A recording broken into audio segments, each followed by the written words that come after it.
I'm going down the road and my opponent says, Mr. Campbell molested his daughter.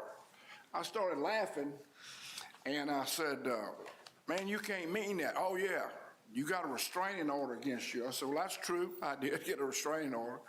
But I asked him, I said, let me ask you something now. My daughter, Kate, she's a lawyer now. I said, Kate is who you told me? Yeah. I said, well, Kate lives with me. And if I had molested her, don't you think she'd probably live with her mother? Well, you hear all kind of crazy stuff like that. But anyway, we just got out of a hell of a race in Shreveport where both people were accused of beating their wives in Shreveport, both of them. So anyway, Lambert is a good, kind man. And I really enjoyed serving with him. I wish I had his demeanor. Because I don't know, I hope I'm good, but I don't know how kind and gentle I am. But he's a good man, and he's done a good job, and he was accused of a lot of things, like I was accused of molesting, but he was accused of not helping people that he helped.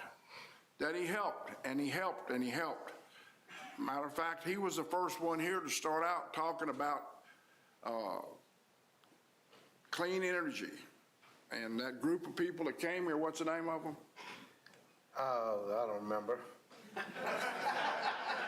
Alliance for Affordable Energy? Yeah, well, you're the one that introduced me to him. He voted with them every time. Yep, every time. Every time. And that Every lady time. came here from You Ruston. listen to this? Voted Listen to this? And so, but politics, like I said, is tough. They say a lot of things about you, it's not true. And that's just a game. And in Louisiana, we're known for rough and tumble politics. But anyway, Lambert, I personally thank you for what you've done for people in the state of Louisiana. I thank you for being a kind guy, nice fellow. I don't think you've ever been rude to anybody up here. You've always, people came, you treat them with respect, you let them talk. I don't know how nicer anyone could ever be to the people that come before us here at the Public Service Commission. I'm going to miss you. I wish you well. I know you're a lawyer. Maybe you'll go on and start practicing law. But I know that there's some other things for you down the road, and I'll always be your friend, and I'll always try to help you. But this is politics, and it all comes to an end. I've been in politics 50 years. And I asked my wife the other day, I said, what am I going to do when I get out of politics? She said, hell, you're going to be 80 years old. And that's true. So, you've done a great job. You've helped so many people, and you've been a voice for poor people, consumers. I appreciate it. But it's a day that we all going to face up here, no matter how popular you are now. You can be on top of the world today, and it's coming to everybody here. So I hate it, but that's the way it is. And Lambert, you've done a good job, and I don't think you have an enemy out there. I don't think there's one person out there that doesn't like you. Let's hope we can keep that by the end of this day. And I know damn well I couldn't say that about me. But anyway, Lambert, I've enjoyed your friendship. I enjoyed your family, your dad, and y'all are good people. You have a history of helping people, and I know that it's going to be that way. So I just wanted to tell you that. And it's just not one of the good days, but it's going to come to everybody here. You're going to be up and down. My dad used to have a saying, I remember it. He said, hey, everybody can take that ride up. You're going up, everybody wants on board. When you're going down, they start jumping off. So y'all don't jump off, just stay on board. Because if you go up, you got your friend, when it goes down, stay there, because that's what it's all about. But that's sort of nature with people. When I've lost some elections and shit, I lose, and not many people call and say, hey, I saw you lost. but if you win, you can't, the phone is ring off the wall. Man, I was with you, Adele, and that's just the way it is. But thank you for the job you've done. Thank you for being nice to everybody out here. Thank you for being nice to everybody up here. You've always been polite, you've been fair, and I don't know what else you could say about somebody. You're a nice fella, and I appreciate your kindness and your sincerity and your friendship.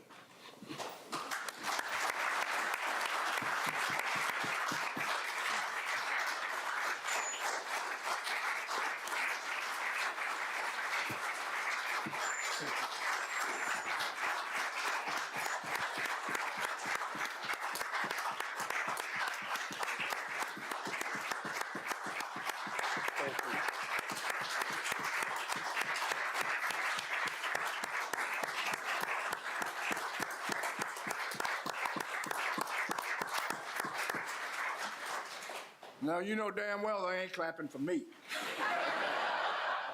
I can tell you that. Thank you, Foster. Man, that was touching. Commissioner Green. Hello. I would like to echo what Foster said, namely that I wish that Foster had Lambert's demeanor. And I say that, Foster, as a friend. One thing, my dad did tell me, my dad and Foster served in the Senate together, and before he ran, one of his advisors, one of his friends said, look around before you do this and see who your friends are, because when you get spit out at the end of this, the same number of friends you had before are the ones you had after. And unfortunately, that's true. I think the friends in this room are often dependent on how we vote. And so, look, I commend Lambert for his service. I appreciate his friendship, and I probably will join him in that downward spiral at some point as well, as we all will. But I agree with Foster, you're a gentleman. And you and I value our relationship because we can disagree and still ask each other about each other's kids. And I wish that politics had more of what you and I have. And so I'll miss you, but you can't get rid of me that easily. Thank you so much.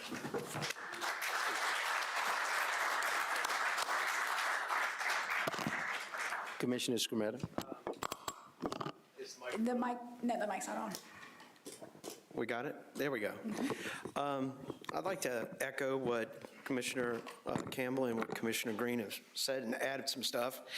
I've actually, I think this February, and I know my wife listens to the meeting, so she's probably going to correct me if I'm wrong, but I think I've been married 28 years in February. And, but before that, I lived in New Orleans, and I lived in New Orleans my whole life. I actually grew up in the same neighborhood as Cecily. She lived around the corner from me when we went to grammar school, same grammar school together. And I remember the first time I met Lambert's father when he came to my dad's office, which was in Gerttown at our old machine shop, and sold my dad a Lanier copying machine. And I think I was I'm pretty sure I was 12 or 13 years old. And Lambert's dad, my dad became friends really on and off all that time.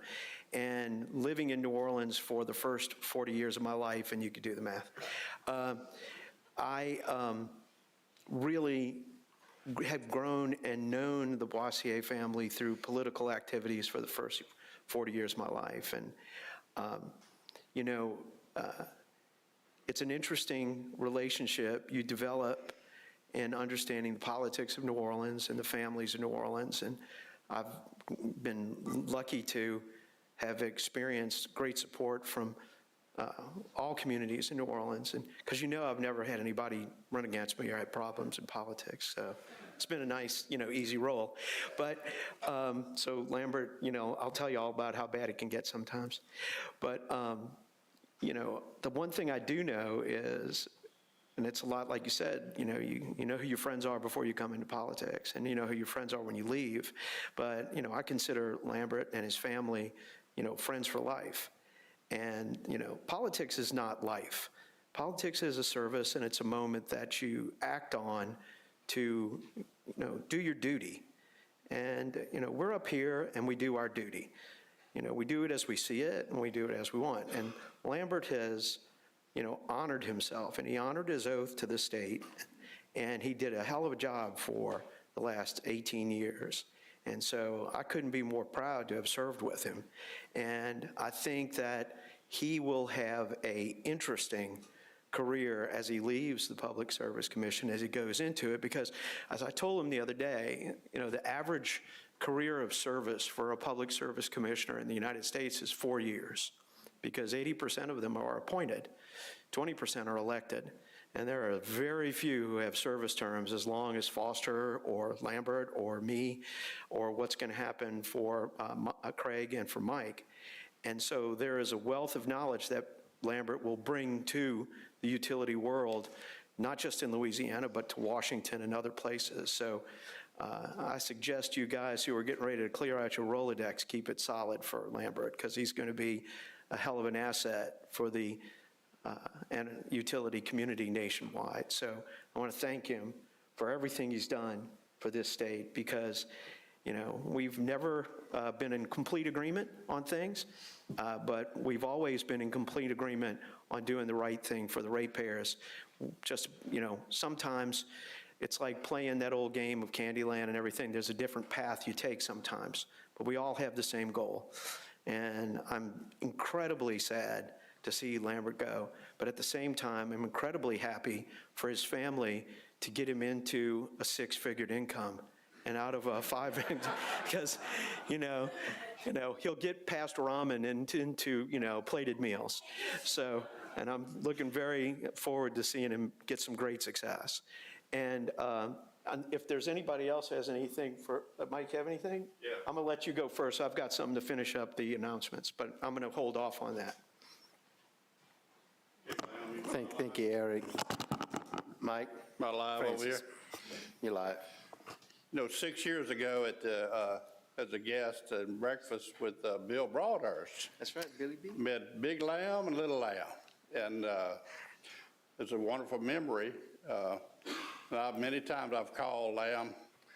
He's visited me during hurricanes. I've visited him during hurricanes. And as a newbie, I've sought his counsel and his wisdom over the years here. And thank you for that, Lamb. And you really made my job more pleasant by knowing you and working with you. And, and to prove my my support for you and my disappointment in your not being reelected. On election day, my wife and I, we risked our life to drive from Crowley to New Orleans to be there with you at your election day. And besides that, we put a lot of cold, hard cash in that race to help you. And I don't like to lose, and I'm disappointed for you. But I know that you're still a young man, and you've got a great future, because I know that you put your life in the hands of God, to serve God first, and I do too. And that's been one of the most pleasant things about working with you, Lamb. And if I can help you in any way, you know that I will. All you got to do is call me. You got my number. So thank you for your friendship, and we're going to miss you, brother. Thank you. Thank you.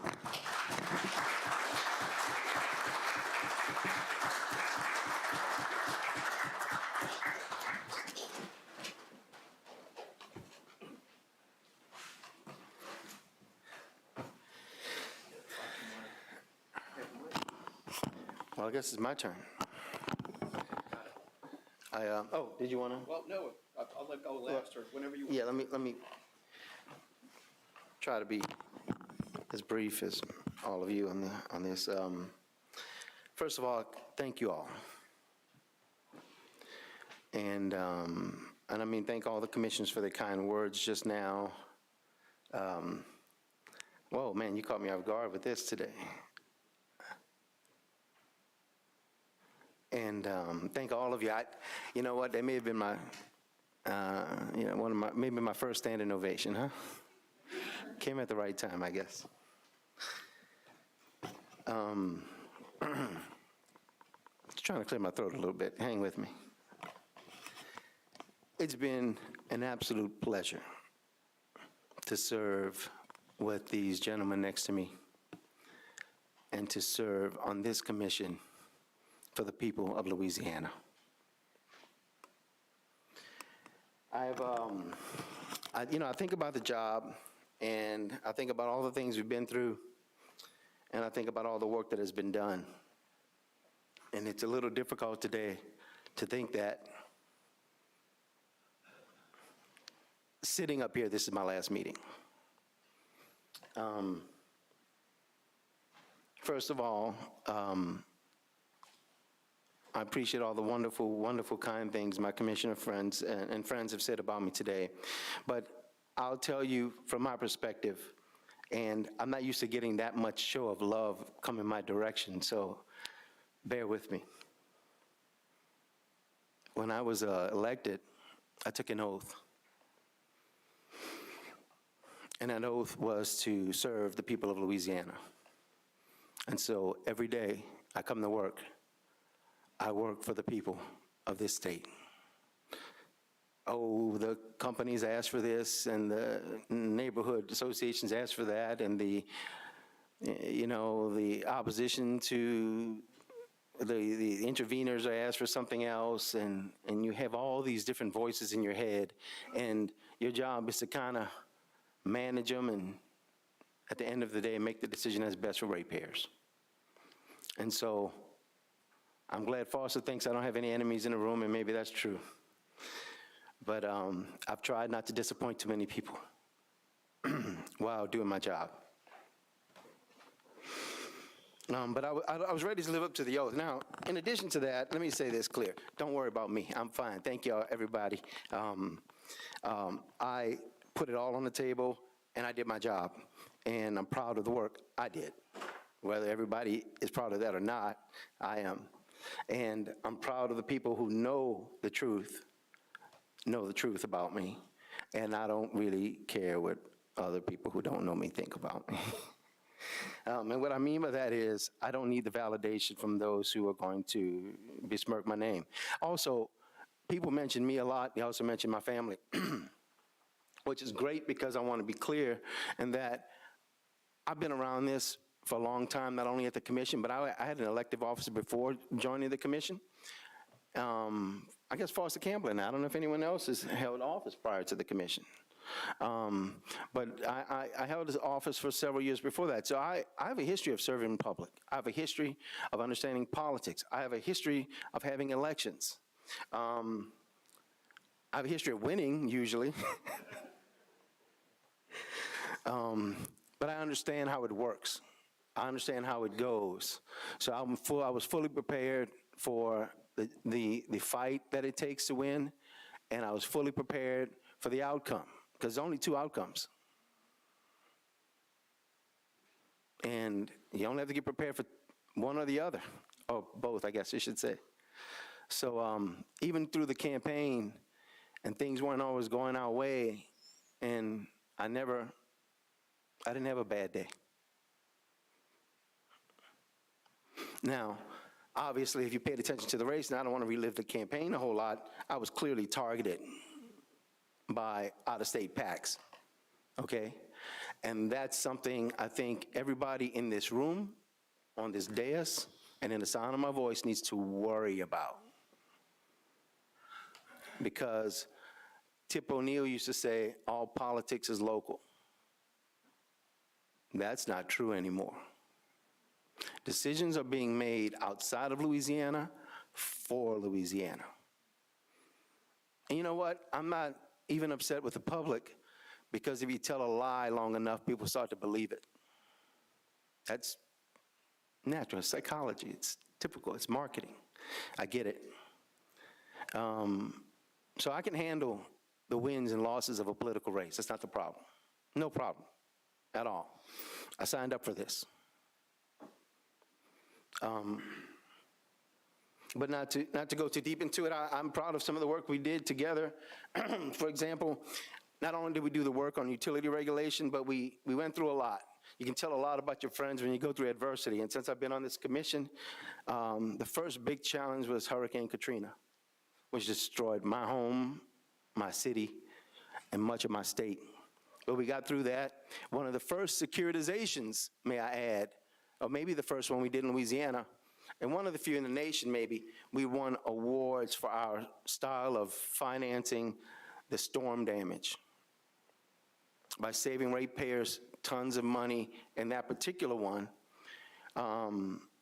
and being able to save our state and the people and the businesses that are in it by being able to manage the utility rates because of our financing of securitization. On the heels of that, we had Rita, Gustav, Ike, and then Isaac, which ravaged our state. Also, storms that we had to securitize and get through. Fast forward, we had several other storms during that period of time. Each one of these was a 100-year storm, by the way, and they just keep coming. In the last several years, this year, thank goodness, we were spared, but we had Laura, is it Zeta, maybe one or two others, and which one is, maybe they're trying to help me out here. But I'll just skip ahead on Ida of last year, which once again, did tons of damage to not only our state, but our utility grid. And we have to rebuild it, securitize it, and move on.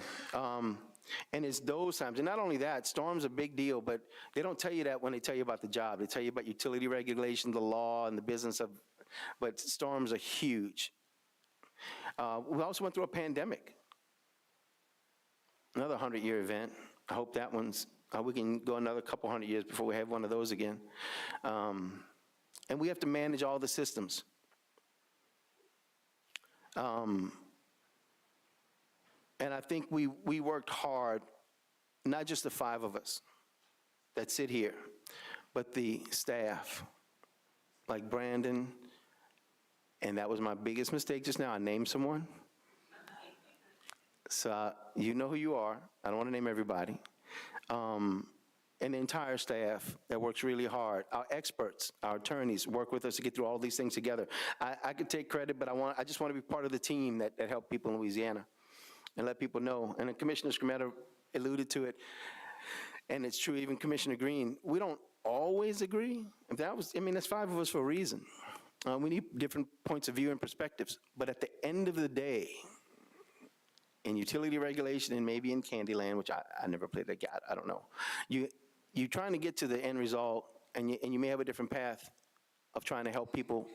And in the end of the day, over the course of my time here, we had the lowest rates, if not the lowest rates in the nation throughout almost all of that time. It's very, and that is something I'm extremely proud of, and this commission should take extreme pride in. And I don't know if the people of Louisiana understand how important that is and how vital that is to everybody's pocketbook, be it business, residential, commercial, or industrial.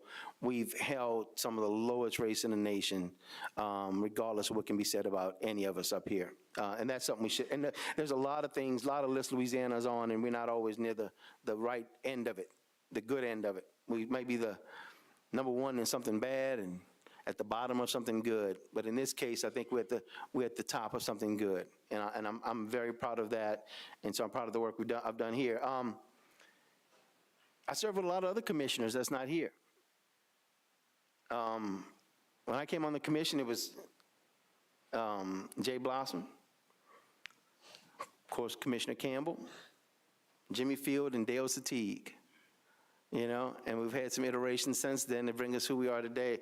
You know, I thought of a word to describe the commissioners I worked with. Just one, I thought of one word, just to kind of sum them up. Jay Blossom, you know, I could get into his personality, an incredible guy. He's like your friend who's also like a frat boy at the same time. I don't mean to pick on you, Jay, but I had to do it. And what I mean by that, he's energetic, he's fun, he's funny, he's exciting, you know, and, you know, he brightens a room. He's got a quick story. He's friendly, but he's been a friend, you know. My word to Jay is friend. And we don't always agree either, but we usually work it out.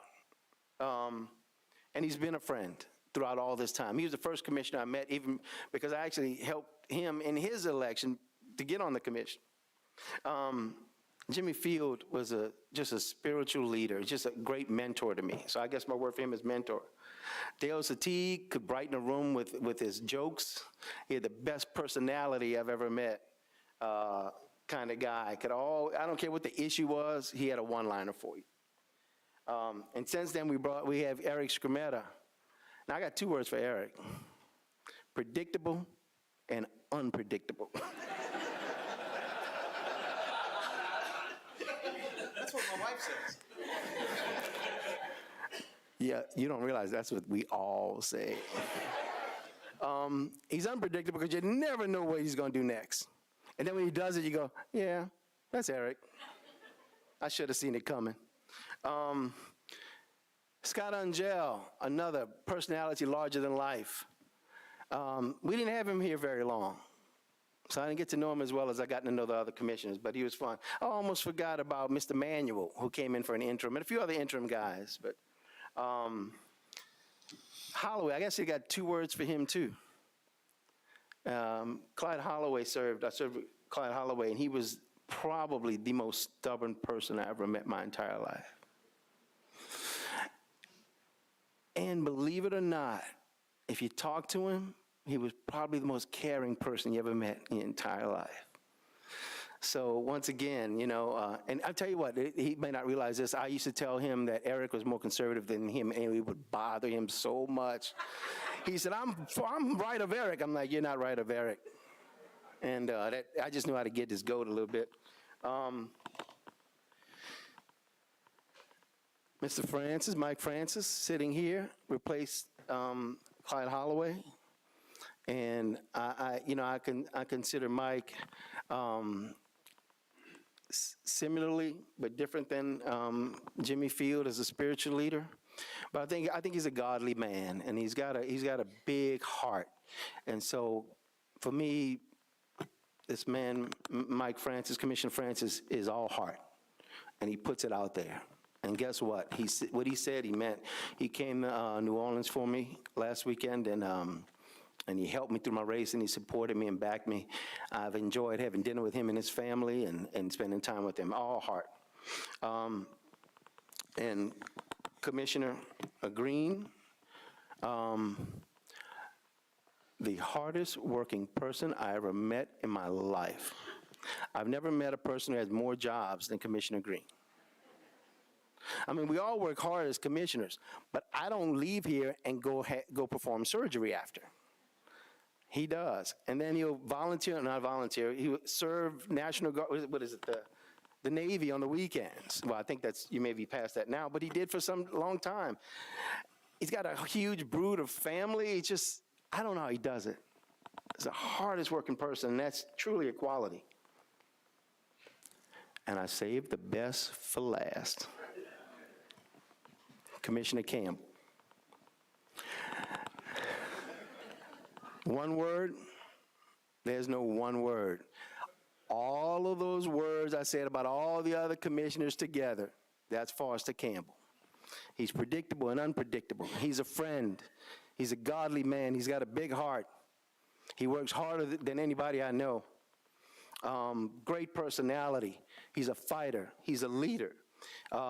And he's a good friend, and he's one of the best things Louisiana has going for it.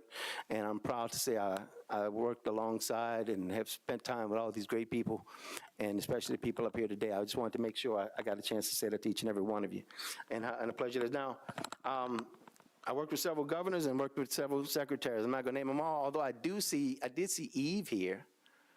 So Eve was a former secretary. Hey, Eve, thank you for coming. Eve said she voted for me twice. Well, I need you to vote for me about 5 more times. I think would have helped out a lot more, but so I appreciate that. And at the end of the day, I want to let you know that be careful. This is a difficult game. It's politics. Oh, by the way, I received probably one of the highest, if not the highest award from Alliance for Affordable Energy. It was the Gresh Award, one of their founders, Mr. Gresh, and it was for Consumer Champion. And then they go and do this other stuff.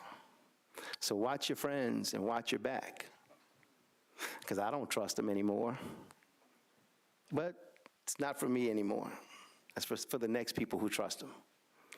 I won't name names, but we know who they are.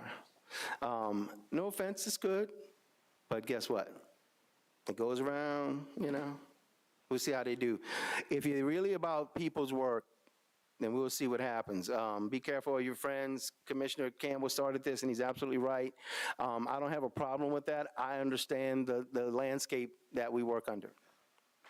At the end of the day, there's so many people here, I refuse to name any of them because I would have to name each and every one of you. But each and every one of you meant a whole lot to me. I think I met with almost everybody in this room as I panned the room and talked to them and had in-depth meetings with everybody. And it is ultimately two things I'm going to walk away from this job with. One, friendships and the connections and knowing so many great, wonderful people, not only in this room, but the people that follow us online and the people that care about the commission. And finally, I'm very, very proud of the work that we've done, like I mentioned before, the bringing in solar and diversification, caring about affordable energy, pressing the utility companies to be more reliable while keeping the price as low as possible. And I guess, at the end of the day, I wanted to live up to my oath, and I wanted to be able to walk in a room and make tough decisions and be able to look everyone in the eye and say, I did the best job that I could do for you. And we got one more meeting today. So at the end of the day, that'll be my message again. But ultimately, I want to thank you all for being so kind to me and giving me the opportunity to work with you and to serve the people of Louisiana. I thank all of you.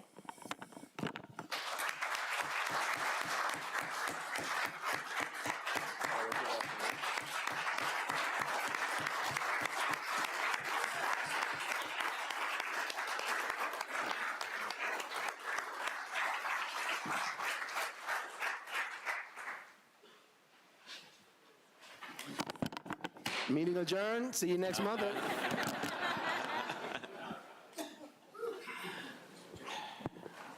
Okay, that was a joke. Don't leave. All right, everybody. I know I still owe Commissioner Scametta his words. I don't know how we move forward with that. Are we all ready to move forward? All right. To complete this section, Commissioner Scametta. The mic. We got it now. I've started doing this a few years ago, and I'd like to continue. I'd want to talk to you since it's December, and it's Christmas time, and talk to you about one of the earliest moments.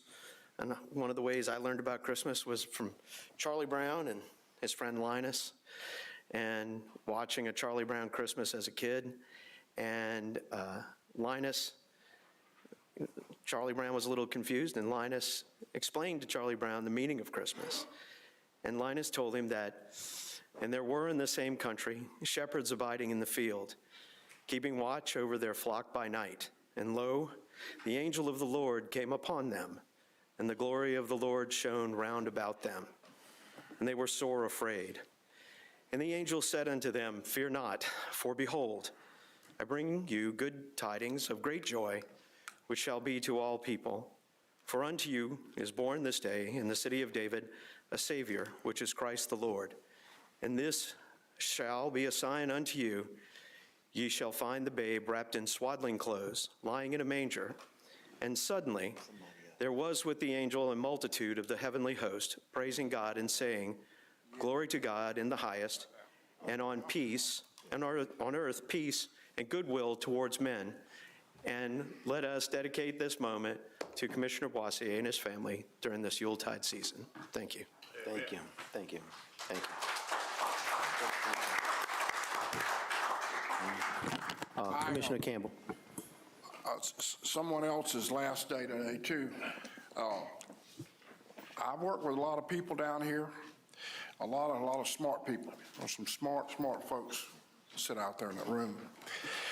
But we have somebody, this is our last meeting, and he is the president of SWEPCO up in Shreveport. Some of you might not know him here. He's real quiet, very humble, very, very, very smart. He has been on top of everything from storms to helping people, this, that, and the other. I'll give you a story. One night I had a call at about 3 o'clock in the morning. And it was a man called me and said, Commissioner Campbell, it's 3 o'clock. I said, yeah, I know. And he said, my wife is a paraplegic, and she's crying. She's sweating in her bed, and she can't go to sleep. Is there any way you can help me? So when I get a call like that, I call Malcolm Smoke. I say, hey, Malcolm, it's 3. He said, I know. I said, well, you got to do something. I just got a call from a man. His wife's paraplegic. Electricity's off. His wife can't go to sleep. She's sweating in the bed. She's crying. You got to do something. That guy called me back at 5 o'clock. He said, Mr. Campbell, it's 5 o'clock. I said, yes, sir. He said, I just want to tell you thank you. Electricity's on. I gave my wife a bath, and she's sleeping like a baby. That's Malcolm Smoke personified. Malcolm went to Bossier High School like me. His dad was a blue-collar family. He's an engineer. His brother's an engineer. He's got 2 sons. They're all engineers. They worked hard. Malcolm, like I say, the president of SWEPCO, makes a lot of money, drives an old car, nothing showy about him, just down to earth, humble. That's something hard for people to be, but it's the best asset that you could have. If you can have humility and humble, especially when you maybe have a higher position. You know where Malcolm Smoke is now? I challenge the rest of you boys out there, and I'm looking at you at Energy and Clico and all. You know where Malcolm Smoke is having his retirement party? Not at the Shreveport Club, not at the Petroleum Club. Malcolm Smoke, now this shows you what a guy is. He's having his retirement party at 7 o'clock in the morning at the warehouse where all those people put on their uniforms and go to work. That's Malcolm Smoke. I don't know anybody else would be doing that. Most people I've been around that are president, Plumsville Club or whatever the hell they call it, New Orleans or Shreveport Club, and everybody comes in and tells you what a good fellow you are and how great you are. Malcolm goes to where all the linemen get their trucks at 7 o'clock in the morning and has his retirement, because all those men love Malcolm. Because when there's a storm, Malcolm is out there in the storm with them with blue jeans on and right there. That's what a leader's about. He's with the men. You know, like the general said that time in the war, and when it was cold and raining, he was out there and he said, I said, why are you out here in the rain? He said, when it rains on my men, it rains on me. That's what real leadership is about. So Malcolm, we're going to miss you. I don't think could ever be anybody in Shreveport to take your place. Every time I've called, he answers the phone. If it's 3 o'clock in the morning or whenever it is, he calls you back. And then he calls me and tells me the electricity's on, this, that, and the other. So Malcolm, I know he's going to go to work with his sons. They're all engineers, 5 of them now. They're all engineers. So good luck in y'all's business. I know you'll be successful.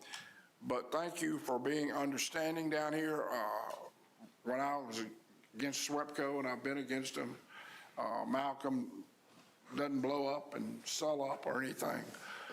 He's nice to you the next day, and you sort of sorry you feel voting against SWEPCO. You know, so he's been so nice. But Malcolm, why don't you stand up, and I want to say this. Malcolm Smoke is the best president of all these 3 companies in Louisiana. We'll never have another Malcolm Smoke. Thank you.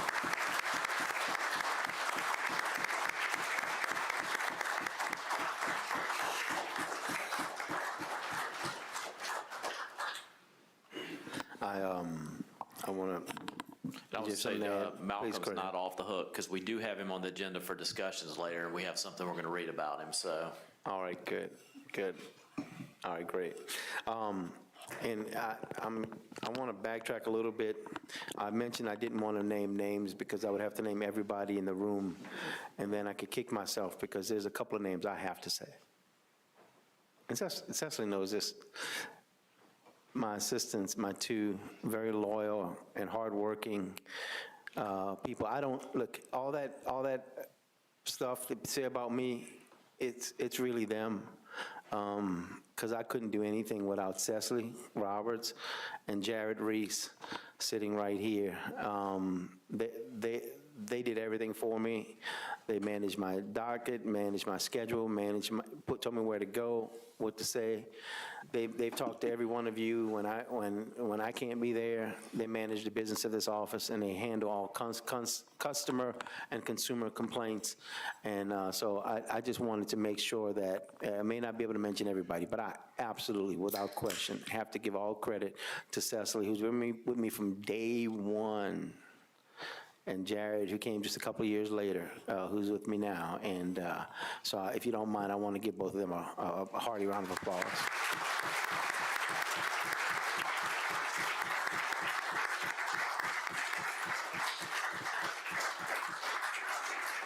And I'm going to go one step further.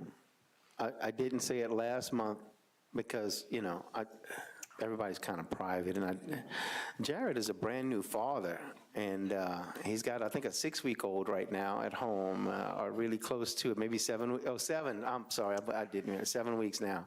So he's got a 7-week-old beautiful baby girl that he loves very much, and we all do. And I just want to mention he's a brand-new dad, and congratulations, Jared.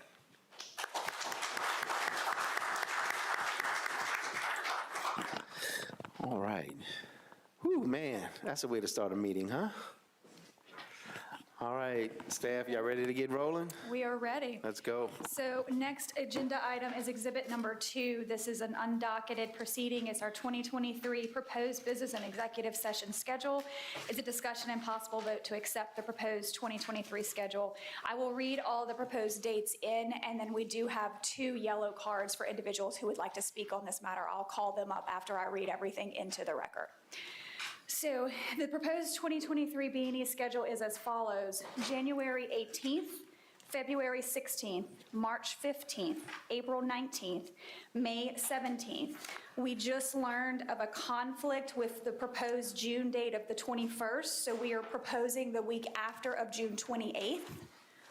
July, we will have no meeting. August 16th, September 20th, October 18th, November 16th, and December 20th. Staff recommends that the commission accept the proposed 2023 schedule. And before we take any motions or seconds, I'd call Mr. David Trepadol, if he'd still like to speak. Okay, so both of you will defer. Okay, perfect. So we will entertain a motion and a second at this time with the proposed dates. Motion to accept. Second. Motion by Commissioner Green, seconded by Commissioner Skrmetta. Any opposition? Hearing none, that matter is done. Exhibit number 3 is docket number T36550. This is the Commission versus Kinney's Towing. It's an alleged violation of the Louisiana Revised Statutes 45, 1177, and 1179 for failure to pay the state proper fees for the years 18, 19, and 20 for the inspection, control, and supervision of its business service and rates authorized in Common Carrier Certificate number 7227 pursuant to General Order dated November 22nd, 2011. It's a discussion and possible vote pursuant to a Rule 57 on an affidavit and stipulation executed by the carrier, so this will need 2 votes. As a result of the routine review of the Louisiana Department of Revenue's ISF logs, a citation was issued to Kinney's Towing on October 13, 2022, based on the aforementioned allegations and violations. In response to the citation, the owner of the company executed an affidavit and stipulation on behalf of the company, admitting to violating all violations alleged in the citation.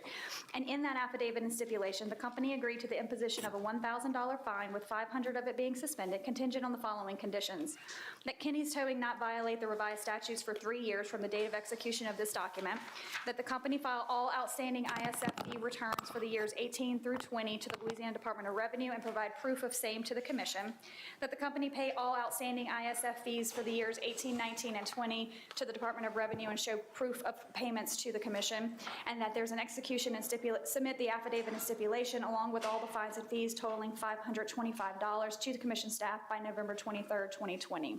Staff recommends that the commission, 1, exercise its original and primary jurisdiction under Rule 57 to consider the affidavit and stipulation, and 2, accept the affidavit and stipulation executed on November 23rd, 2022 for fines and fees totaling $525. Do we have a motion, gentlemen? I think we got to go to Rule 57, right? Yes, sir.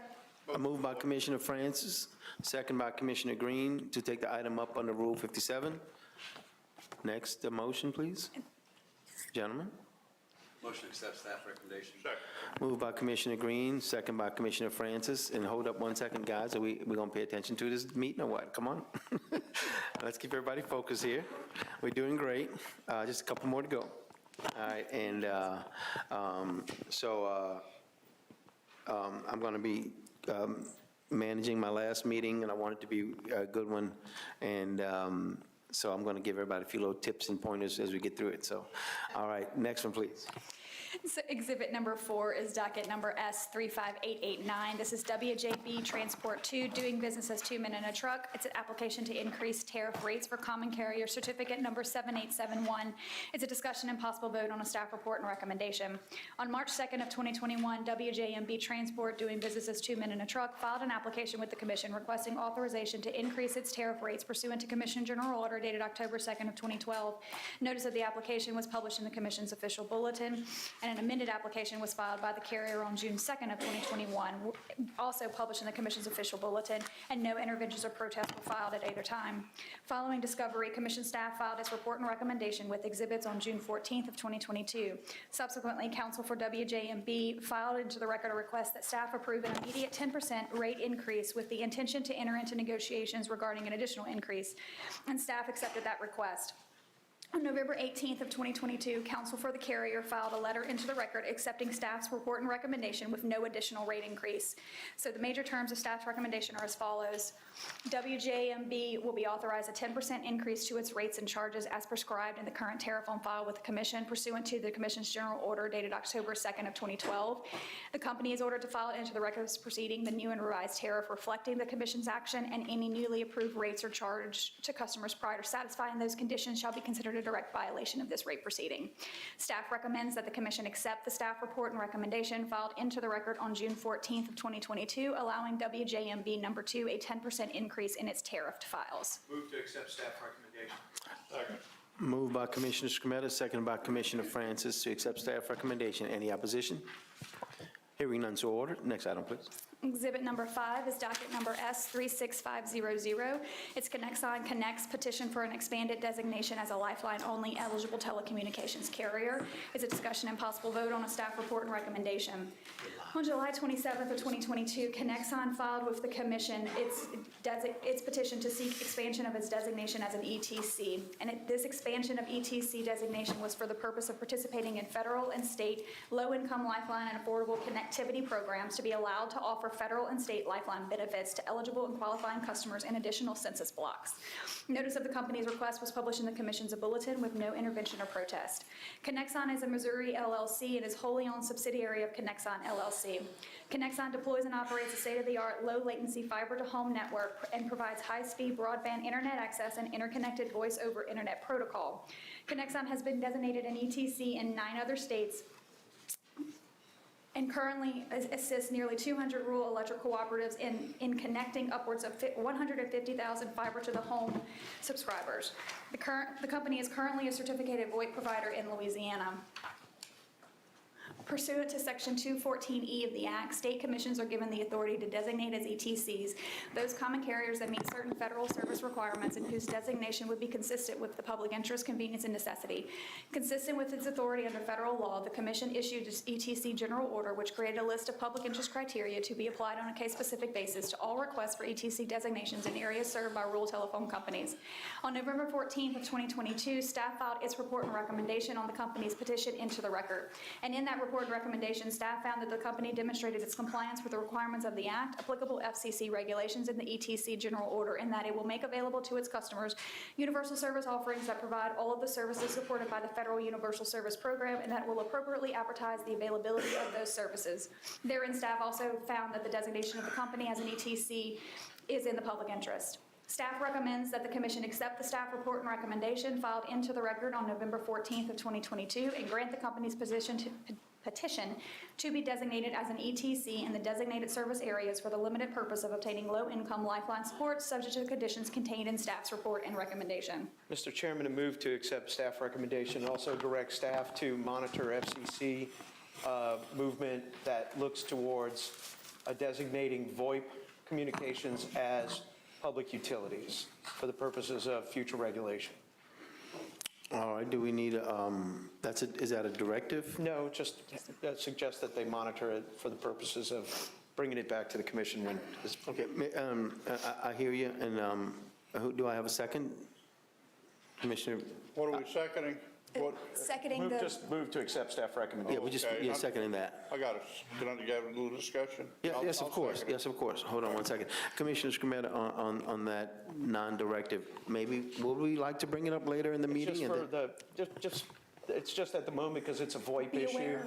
that the commission should be looking at it, because the FCC is moving towards designating VoIP as a potentially regulated telecommunications system, and I've been monitoring that through the Washington Action Committee, so it's something that they may just want to be paying attention to. Well, so staff is being put on notice to pay attention. I guess it's Yeah. short of a directive, but It's not It's a notice. directive as much as a notification. pay attention, that's all. And otherwise, it was seconded by Commissioner Francis, and now we can have discussion. Commissioner Francis.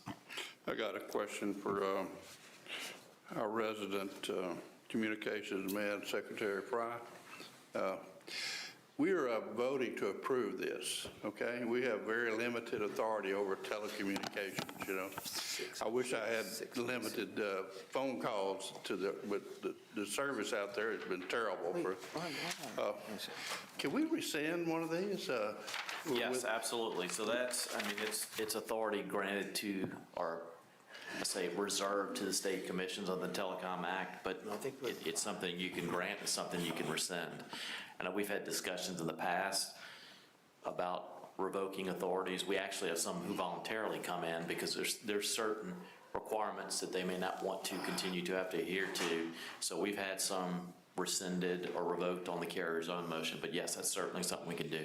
Well, many of our constituents, you know, it'd like take 2 or 3 hours to get someone on the phone to discuss a problem with the telecommunications. And we're approving, you know, all this RDOF money we got going out in the countryside. I hate to see what the service is going to be like if it's like the trend right now. And I just say, all we need to do is rescind one of these, and we're going to get their attention. Now, I would note, though, on that topic, I know there's been discussion at the federal level to have the FCC do away with that requirement to get certified by the state commissions. I know some of the carriers have pushed for that, probably for the very reason you're stating, but as of Well, yeah. now, we still got that authority. They don't want local jurisdiction. It's like Washington, D.C. is 1 million miles away when it comes to cracking the whip and getting some service. One of our jobs that I enjoy doing is giving our people reliability when it comes to electricity and gas and water. But telecommunications, you forget it. So I want to send a message out there. We need a little better service in the future on telecommunications. Okay, I'm through. Thank you. Are we good? Do we need anything else, Commissioner Francis? Okay? I'm through, yeah. All right, good. Next, please. Any opposition? Oh, any opposition? No? Okay, hearing none, so ordered. Next item, please. Exhibit number 6 is docket number U35987. This is the Commission's audit of fuel costs of Entergy Louisiana for provision of electricity associated with the February 2021 winter storm event. It's a discussion and possible vote on a budget increase for United Professionals Company due to a scope expansion. Pursuant to the Commission directive, staff solicited several consultants for under $50,000 bids to assist staff in fuel audits of its jurisdictional electric and gas utilities for purchases associated with the February 2021 winter storm. United Professionals was retained at the June 2021 B&E to assist staff in the audit for Entergy Louisiana for a total budget of $45,000. Staff, in coordination with UPC, has completed the audit of Entergy Louisiana's winter storm fuel costs and filed staff's audit report into the record.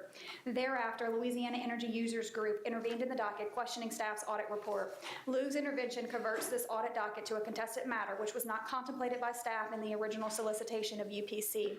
It is staff's opinion that an expansion of scope is necessary to allow UPC to defend staff's audit report in a potential contested hearing with Lug, and based thereon solicited UPC to continue to assist staff in this docket. Defending staff's audit report is substantially related by common factual and legal components to conducting the audit itself. Based on this request, UPC provided the following proposed budget increase. $142,500 in fees and $5,000 in expenses for a total additional budget of $147,500.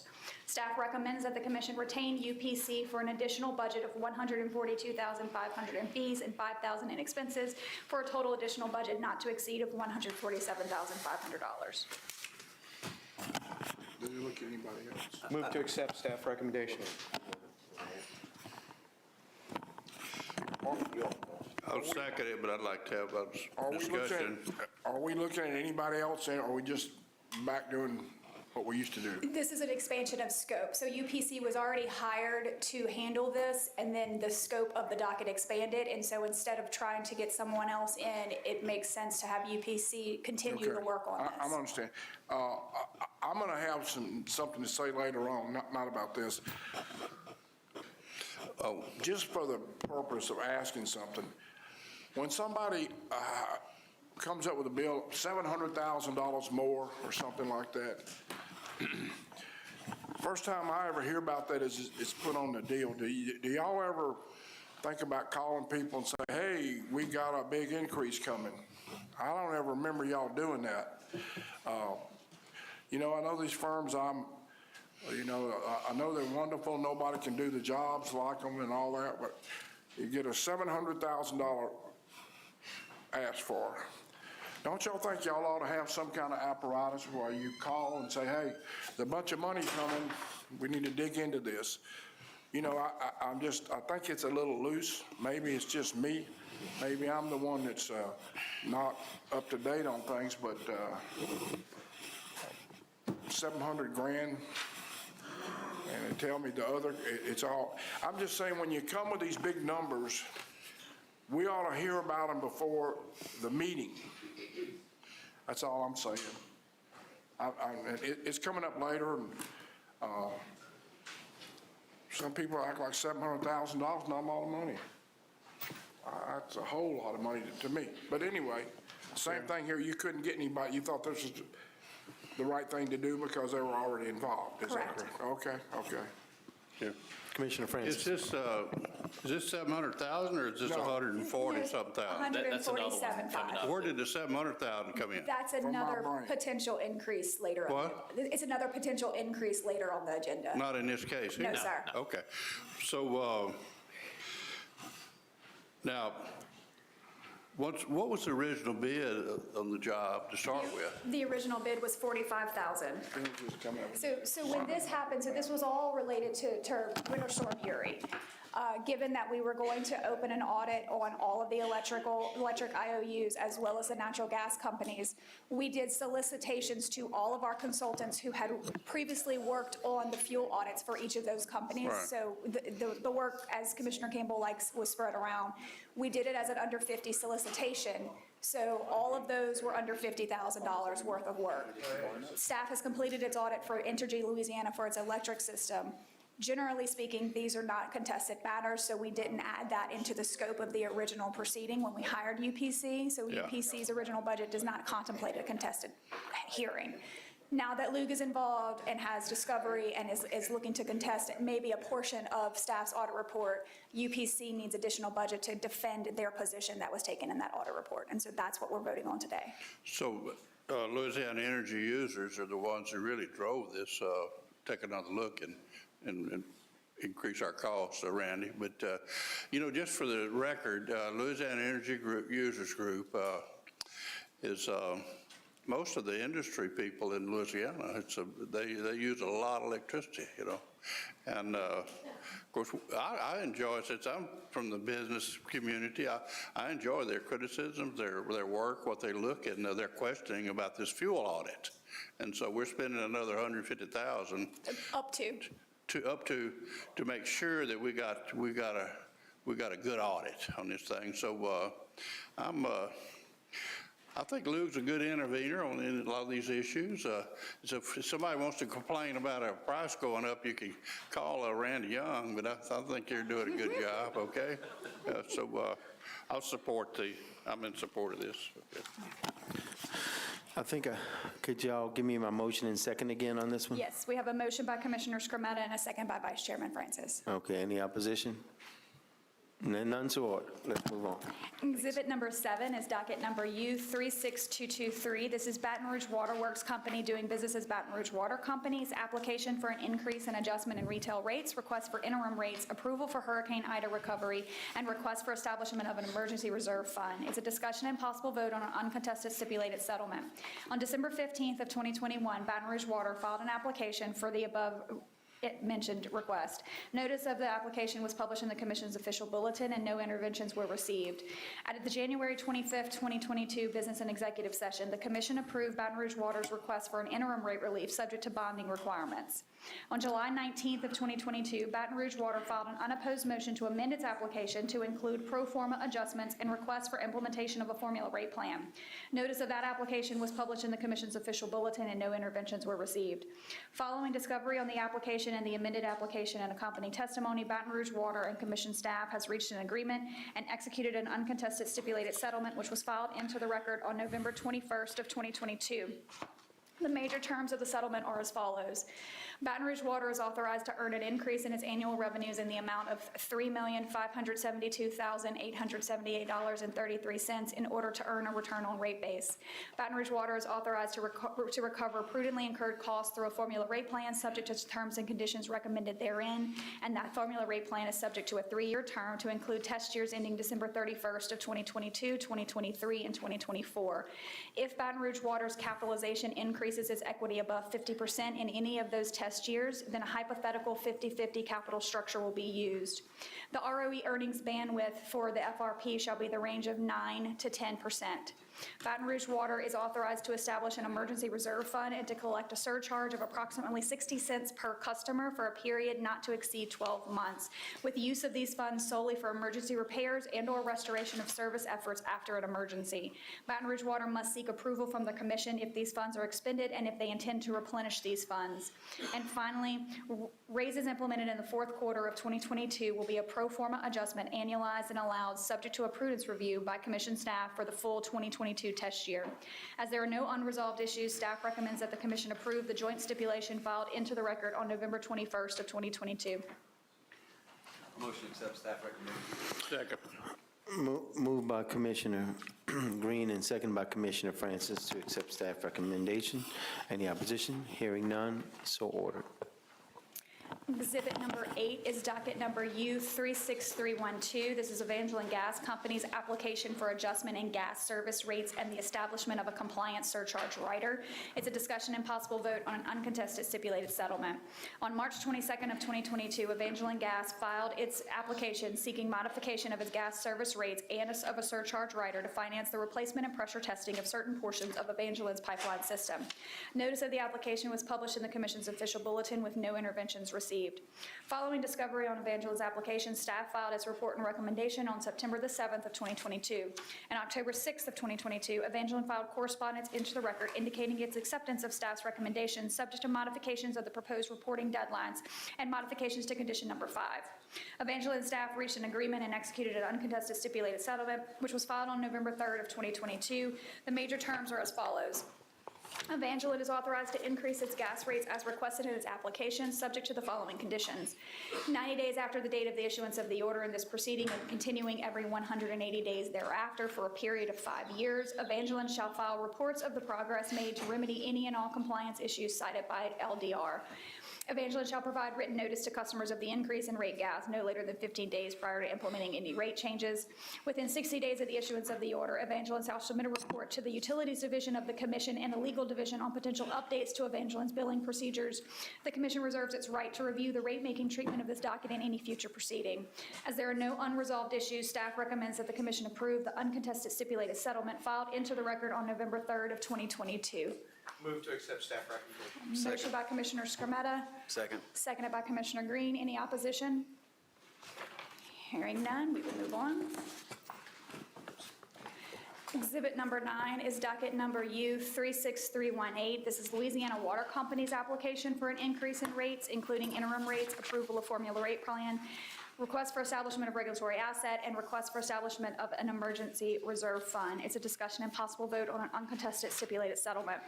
On March 29th of 2022, LACO filed its application, which was published in the Commission's official bulletin with no parties intervening. At the April 27th of 2022 business and executive session, the Commission voted to approve LACO's request for interim rates subject to certain conditions, including bonding requirements. On September 9th of 2022, staff filed the direct testimony of Mr. Brody and on September 21st, 2022, LACO filed the rebuttal testimony of Mr. Simmons. On October 7th of 2022, LACO and the Commission staff filed a joint motion to convert the hearing to an uncontested stipulation hearing as the parties had reached a settlement. The major terms of the stipulation are as follows. LACO is authorized to earn an increase in its annual revenues in the amount of $1,201,308 in order to earn a return on equity. In order to achieve the authorized revenue increase, LACO is authorized to increase its meter water rates as follows by approximately $1.35 for in-town and $1.50 for out-of-town residents. LACO is authorized to recover prudently incurred costs through a formula rate plan subject to a 3-year term for test years ending December 31st of 22, 23, and 24. And if LACO's capitalization increases its equity above 50% in any of the test years, then a hypothetical 50-50 capital structure will be used. The earnings bandwidth for the FRP will be of a 9 to 10%. LACO is also authorized to establish an emergency reserve fund and collect a surcharge of approximately $1.05 per customer for a period not to exceed 12 months with the use of the emergency repairs and/or restoration of service efforts. If these funds are expended and the company intends to replenish these funds, LACO must seek approval from the Commission. As there are no unresolved issues, staff recommends that the Commission accept the joint stipulation filed into the record on October the 7th of 2022. Make a motion, we accept that. Second. Got a question. Moved by Commissioner Francis, second by Commissioner Green. Discussion for Commissioner Campbell. Hey, would Joe look on page 17? Yes, sir. Would you do me a favor? I get it. It says recommended increase $1.35, but the rate 16.50, 10% would be $1.65. Would you put the percentage over there too? $1.35 looks like it's nothing, but if you tell people it's 8%, that's something else. Yep. So every one of these, look at this. 1910, recommended increase $1.50. Here's one down here, 16.50, $1.35. You just say, 135 looks like that's peanuts. But if you put the percentage on it when they're 8%, that's not peanuts. So I'll make a suggestion, whoever's filling these things out, put the percentage on it. Because if you say, well, it's only $1.35 a month, well, that's, hey, that's not a cup of coffee. But if you say it's 8%, people get to thinking a little bit about it. That's all. I'm not voting against it. I'm just saying I'd like to see some percentages.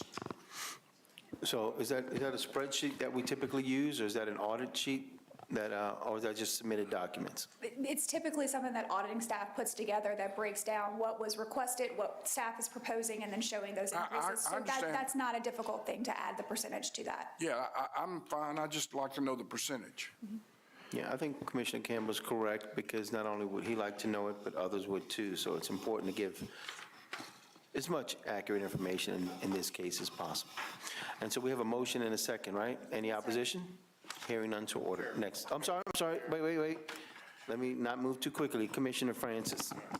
I just want to say, most of this area, if not all of it's in my district, and in particular in Acadia Parish where I live, and we do a lot of work down in Iberia Parish.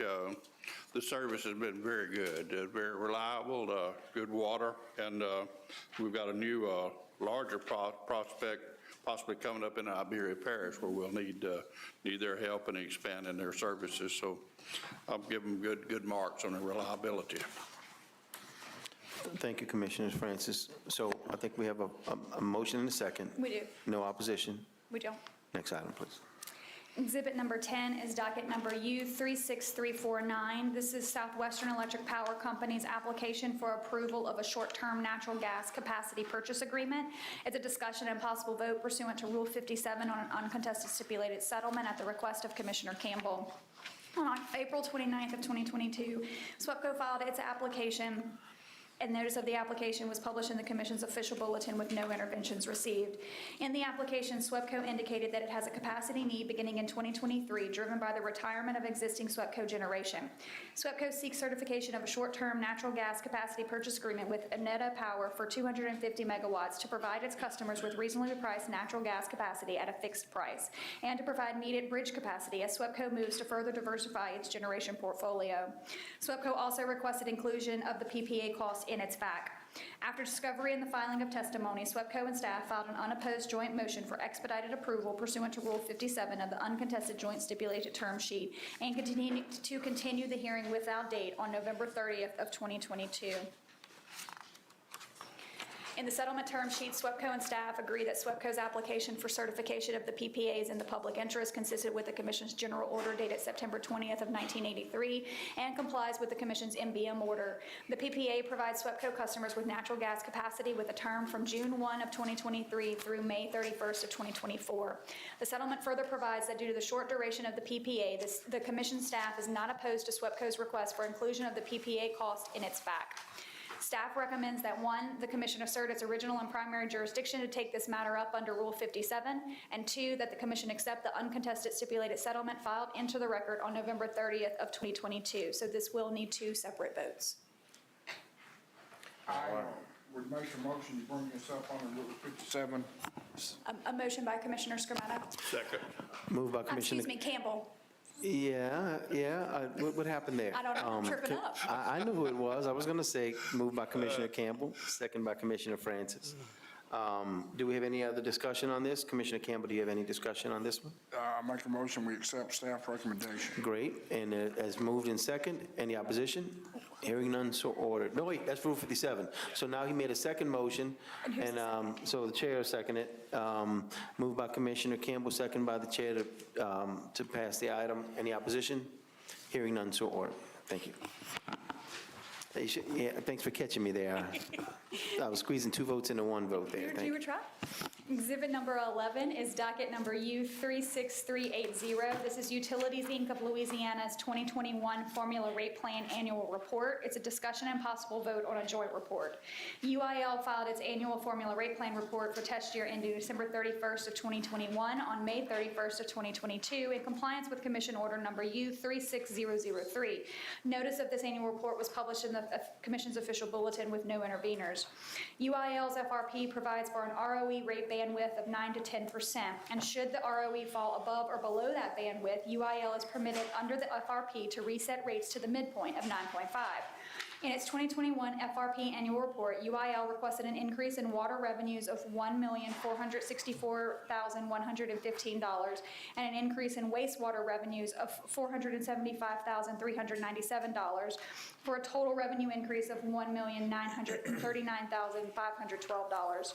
Staff conducted its review of the annual report and filed its report and recommendation on November 4th, 2022, setting forth its adjustments and findings. Staff's examination resulted in adjustments to the allocation percentages between water and wastewater in regards to annualized compensation and related benefits. Staff's recommendation was for a total revenue increase of $1,871,366, which is an overall decrease in the request of $68,146. As there are no unresolved issues, staff recommends that the Commission accept the joint report filed into the record on December 1st of 2022. Motion to accept staff recommendation. Moved by Commissioner Green, second by the chair. Any opposition? Hearing none, so ordered. Next one, please. Exhibit number 12 is docket number U36581. This is Dyno Nobel and Duke Energy One's joint petition for jurisdictional determination. It's a discussion and possible vote pursuant to Rule 57 on staff's recommendation and draft order, so this will also need 2 votes. On November 7th of 2022, Dyno Nobel and Duke Energy One filed a joint petition for jurisdictional determination requesting the Commission declare that a proposed project would not render the petitioners, either individually or collectively, a public utility or an electric public utility as those terms are used or defined in the Constitution and the revised statutes. The proposed project project is a bottoming cycle electric cogeneration facility utilizing waste heat from Dyno Nobel's ammonia manufacturing process to fuel a steam turbine generator capable of generating up to 20 megawatts. Notice of the joint petition was published in the Commission's official bulletin, and Entergy Louisiana filed a petition of intervention on November 18, 2022. Dyno Nobel currently obtains its electric utility services from Entergy with a current electric load of up to 10 megawatts. And recently, in an effort to reduce its overall greenhouse gas production, Dyno Nobel began a study for carbon capture facility at the company's Wagaman site, which, if built, would decarbonize the ammonia production at the site.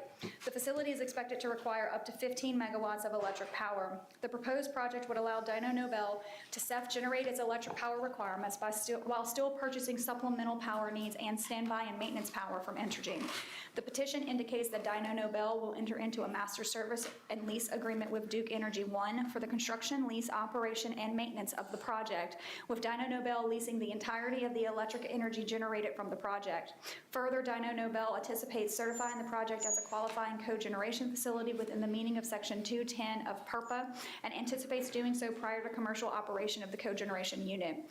Staff reviewed petitioners' filing applicable law, conducted informal discovery, and had conversations with counsel for petitioners as well as for Entergy, and based thereon, staff filed a recommendation and draft order on December 5th, 2022.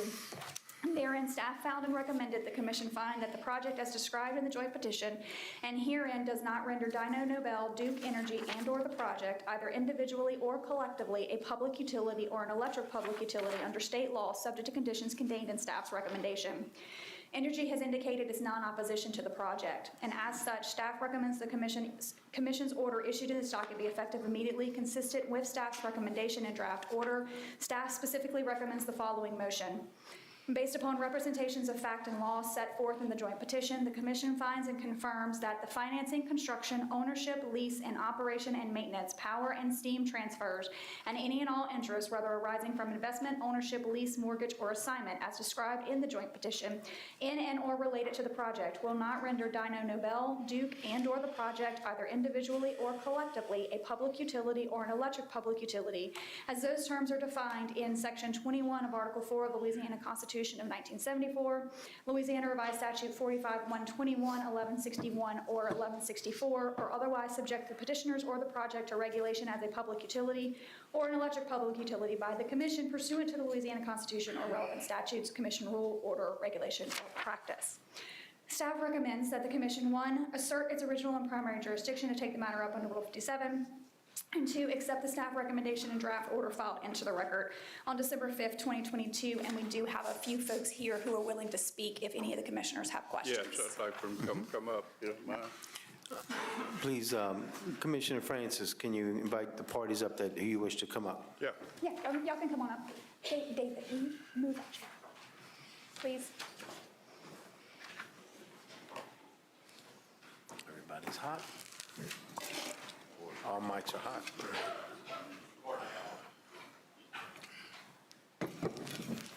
Do they have to say who they are and all that? They'll have cards? You have cards for them? Yes, sir. I have cards for those that are wanting to speak, and just please, for the record, introduce yourself before speaking. And in order to turn the mic on, it's the little button, and just make sure the light is on green before speaking. I don't know who's going to answer my questions, but Whichever one you want. we'll just say, well, I'm not sure who has the answer, but we'll start out by Dyno Nobel. Look, if you don't mind me, how about if we let them introduce themselves to get started? Okay, good. Chairman? Can we get everyone's introduction? Mr. Gordon, would you please start off for us? Commissioner, thank you. Gordon Palazola with King Miller Law Firm on behalf of Duke Energy. With me today is Peter Havenkamp with Dyno Nobel, Kim Weaver with Duke Energy, Chris Lesmus with Duke Energy, and Freddie Gardner with Duke Energy as well. And we appreciate the opportunity to address you today. So we've got 3 Dukes and a Dyno Nobel. Is that a public company, Dyno Nobel?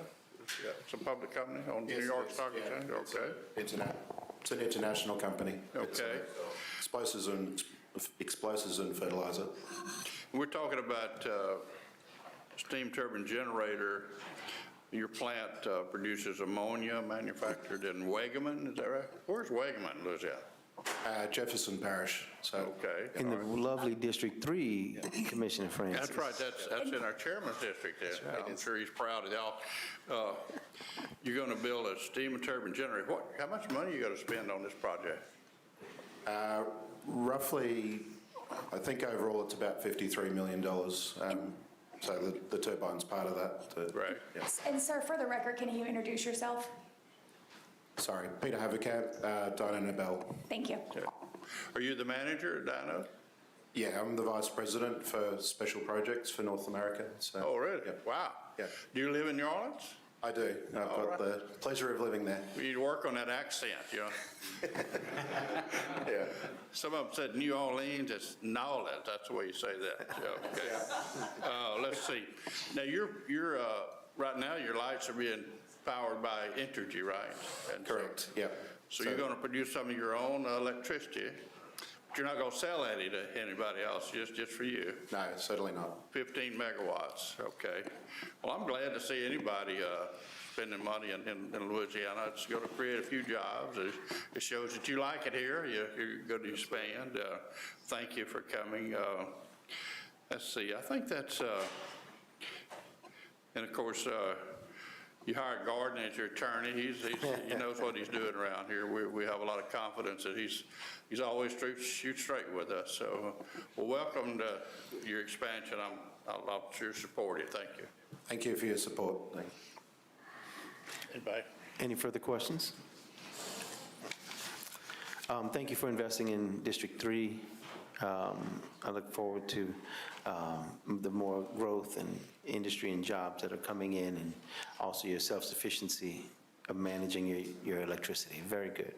Thank you. Thank you, Gordon. Thank you, everyone, for coming and answering our questions. Thank you so much. That's it. So we'll entertain a motion to take this matter up under Rule 57.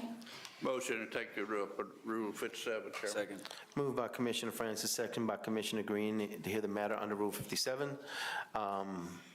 Do we need also a motion to Yes, sir. pass? I need a motion, gentlemen. Motion to accept staff recommendation. Yep, motion to accept by Commissioner Green, and the chair will second it. Any opposition? Hearing none, so ordered. Next one, please.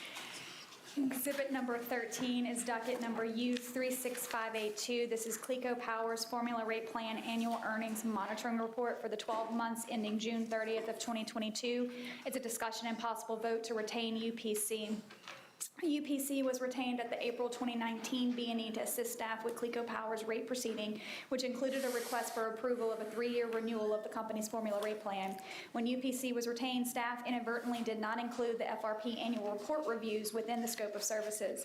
CLECO has now filed its first FRP annual report pursuant to order number U35299, which has been docketed as docket number U36582.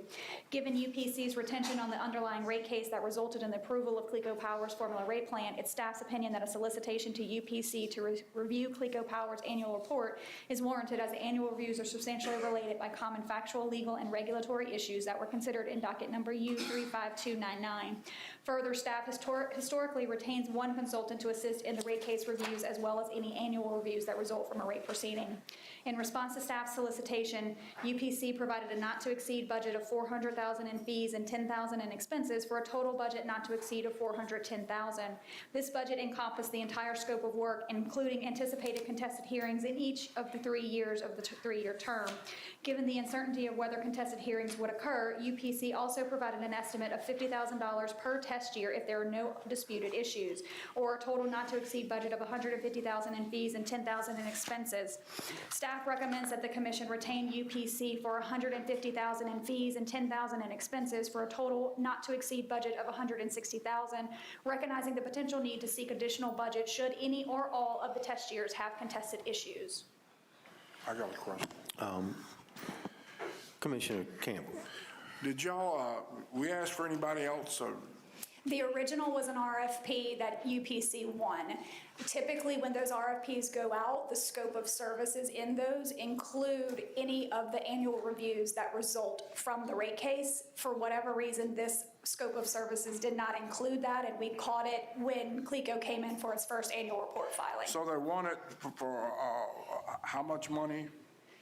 So it's uncertainty in the sense of whether these would be contested or not. So UPC gave a total budget, but what staff's recommending is to hire them at, assuming there is no contested issues, which is $50,000 a year, or a total of $150 in fees and $10,000 in expenses for a total budget of $160. But they want 410,000. That would be if you want to assume that every single year was contested.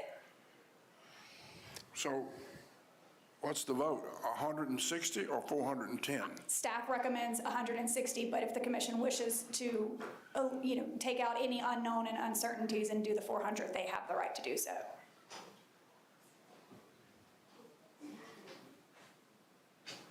So is the vote for 160? Yes, sir. And so if it were to ever get to the 410, would we have another vote? Correct. So if any of the 3 test years, if CLECO opposed staff's recommendation in any of those test years, or someone intervened and the docket became contested, UPC would have to give us another budget, which would have to come before you to get approval for.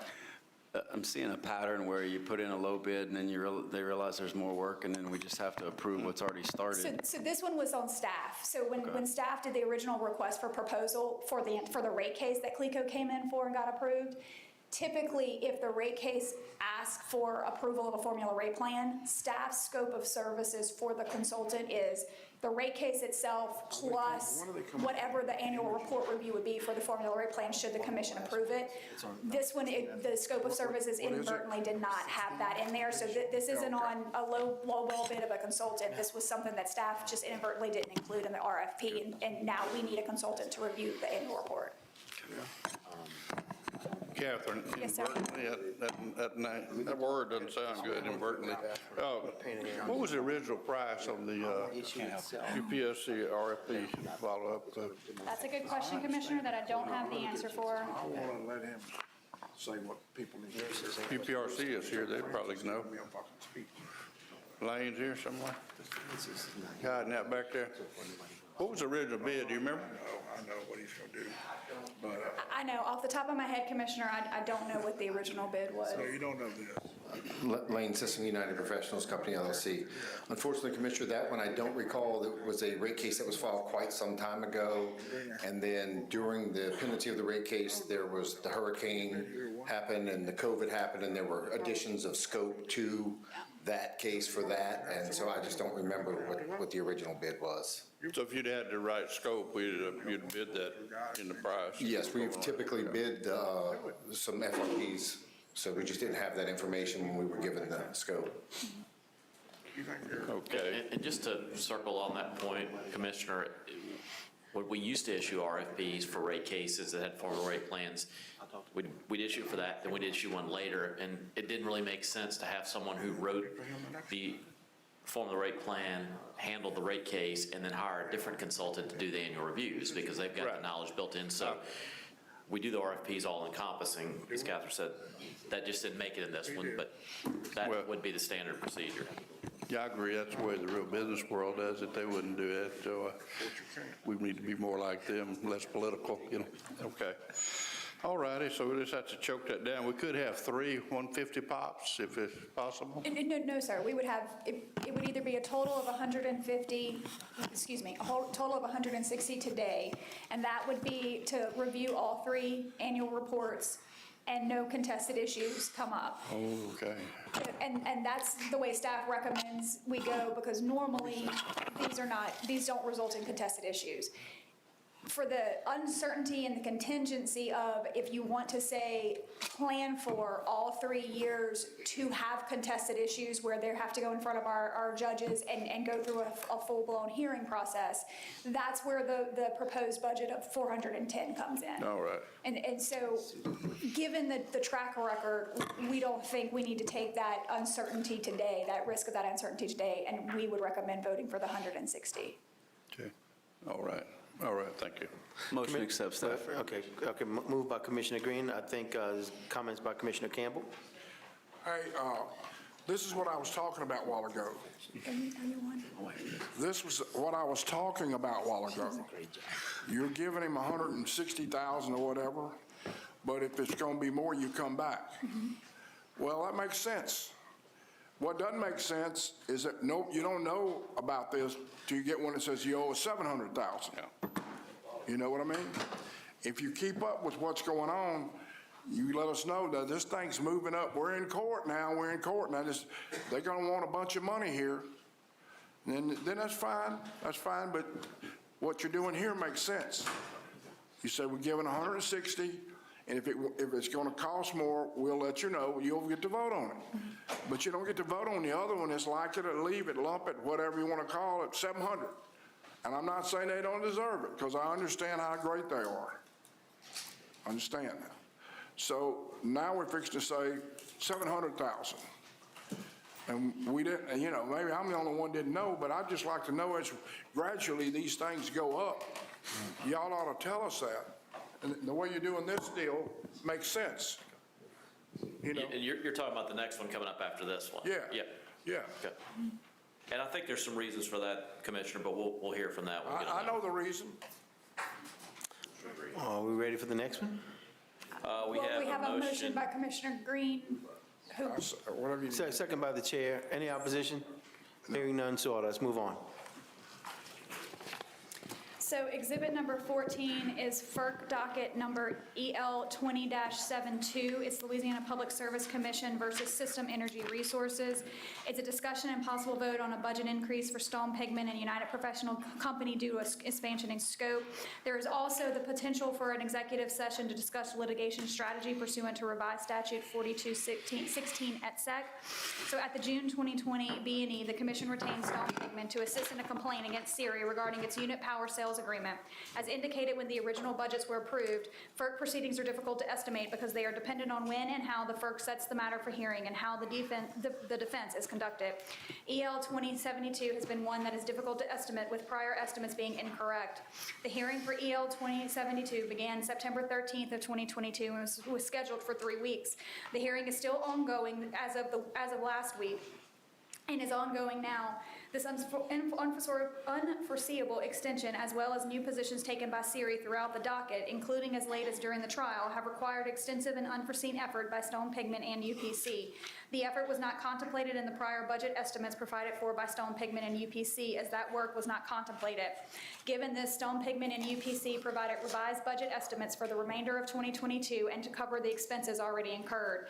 Stone Pigment estimates an additional budget of $597,000 in fees and $112,000 in expenses, for a total budget of $709,000, and UPC estimates an additional budget of $25,000 in fees and $30,000 in expenses, for a total budget not to exceed of $55,000.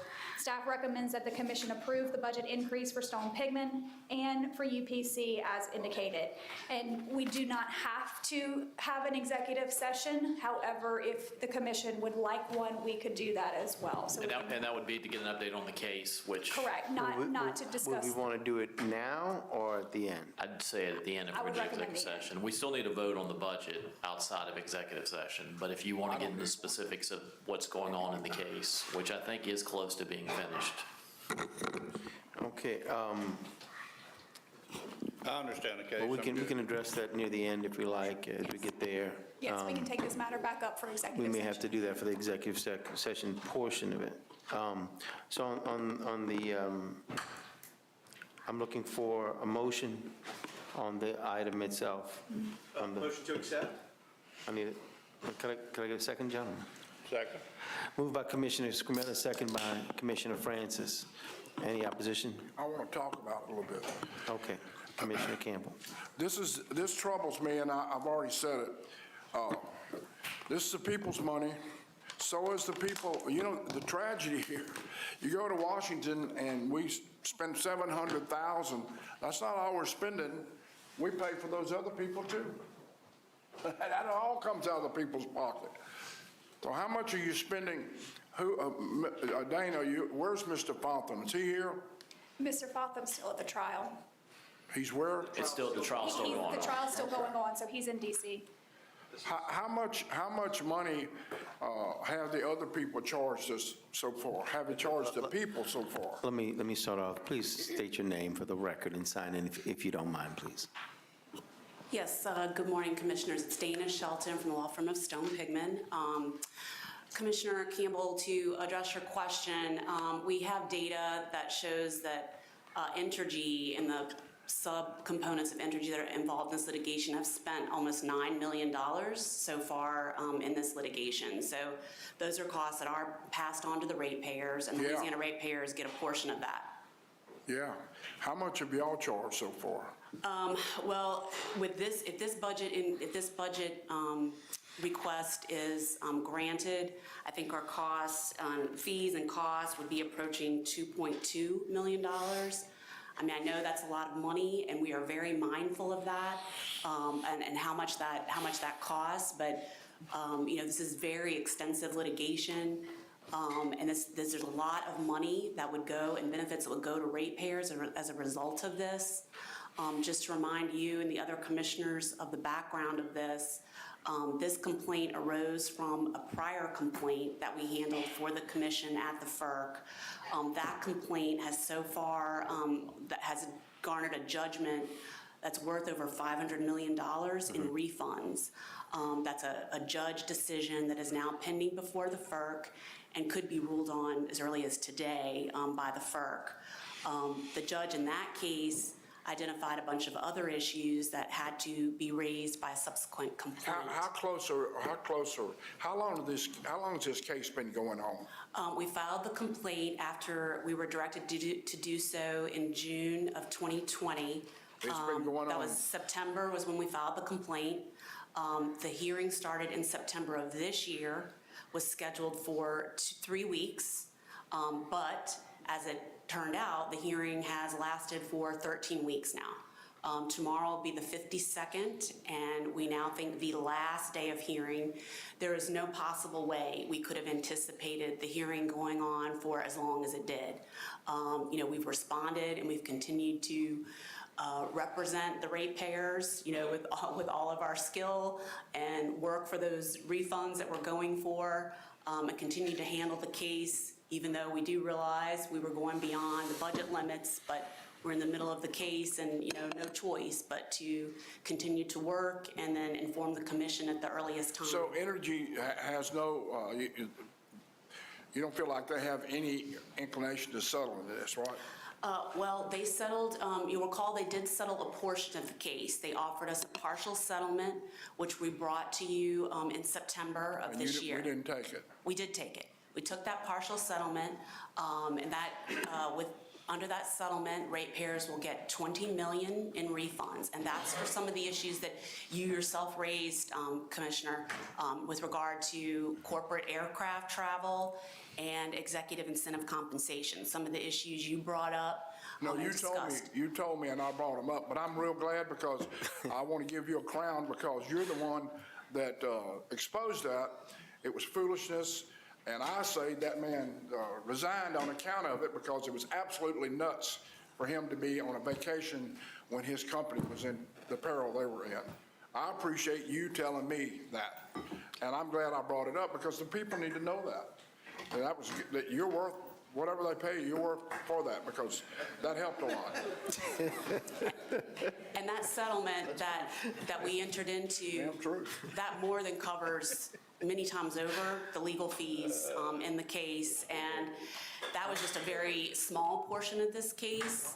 There continues to be over 500 million, 600 million, you know, we're talking about hundreds of millions of dollars at stake in this case. So, I mean, Entergy calls this bet the company style litigation. I'm gonna do it. I'm just. They've hired 18 witnesses, and they filed testimony from 18 witnesses. That we have 3 lawyers working on the case at Stone Pigman, and we've had to handle all of those witnesses. And they've hired consultants and experts from outside the company, are using a bunch of people from inside the company. So they consider this bet the company litigation, and we have been, you know, handling that. Well, I appreciate you coming up. Listen, I'm going to vote for it, but I just hear these numbers like 700,000 for lawyers, you know, like it ain't no big deal. But it's a hell of a big deal, and you tell me how much did they spend on their lawyers, 10 million or something like that? Well, it all goes back to that little person up there at Plain Dealing, Louisiana. That's who gets to pay it. And, we understand that. And I appreciate you pulling the lid off of some of the things that people need to hear, because people get arrogant and they get used to eating big steaks and flying in jets, and, and all of a sudden, the rates go up and people raise hell. But anyway, I'm going to vote for it, but I sure want you to do one thing for me. And Brandon, I wish y'all would listen to this. If you see these things are going to be increasing like 700,000, if it's just me, break the news, would you? Say, hey, they're in there 2 more months, and it would be nice to know that.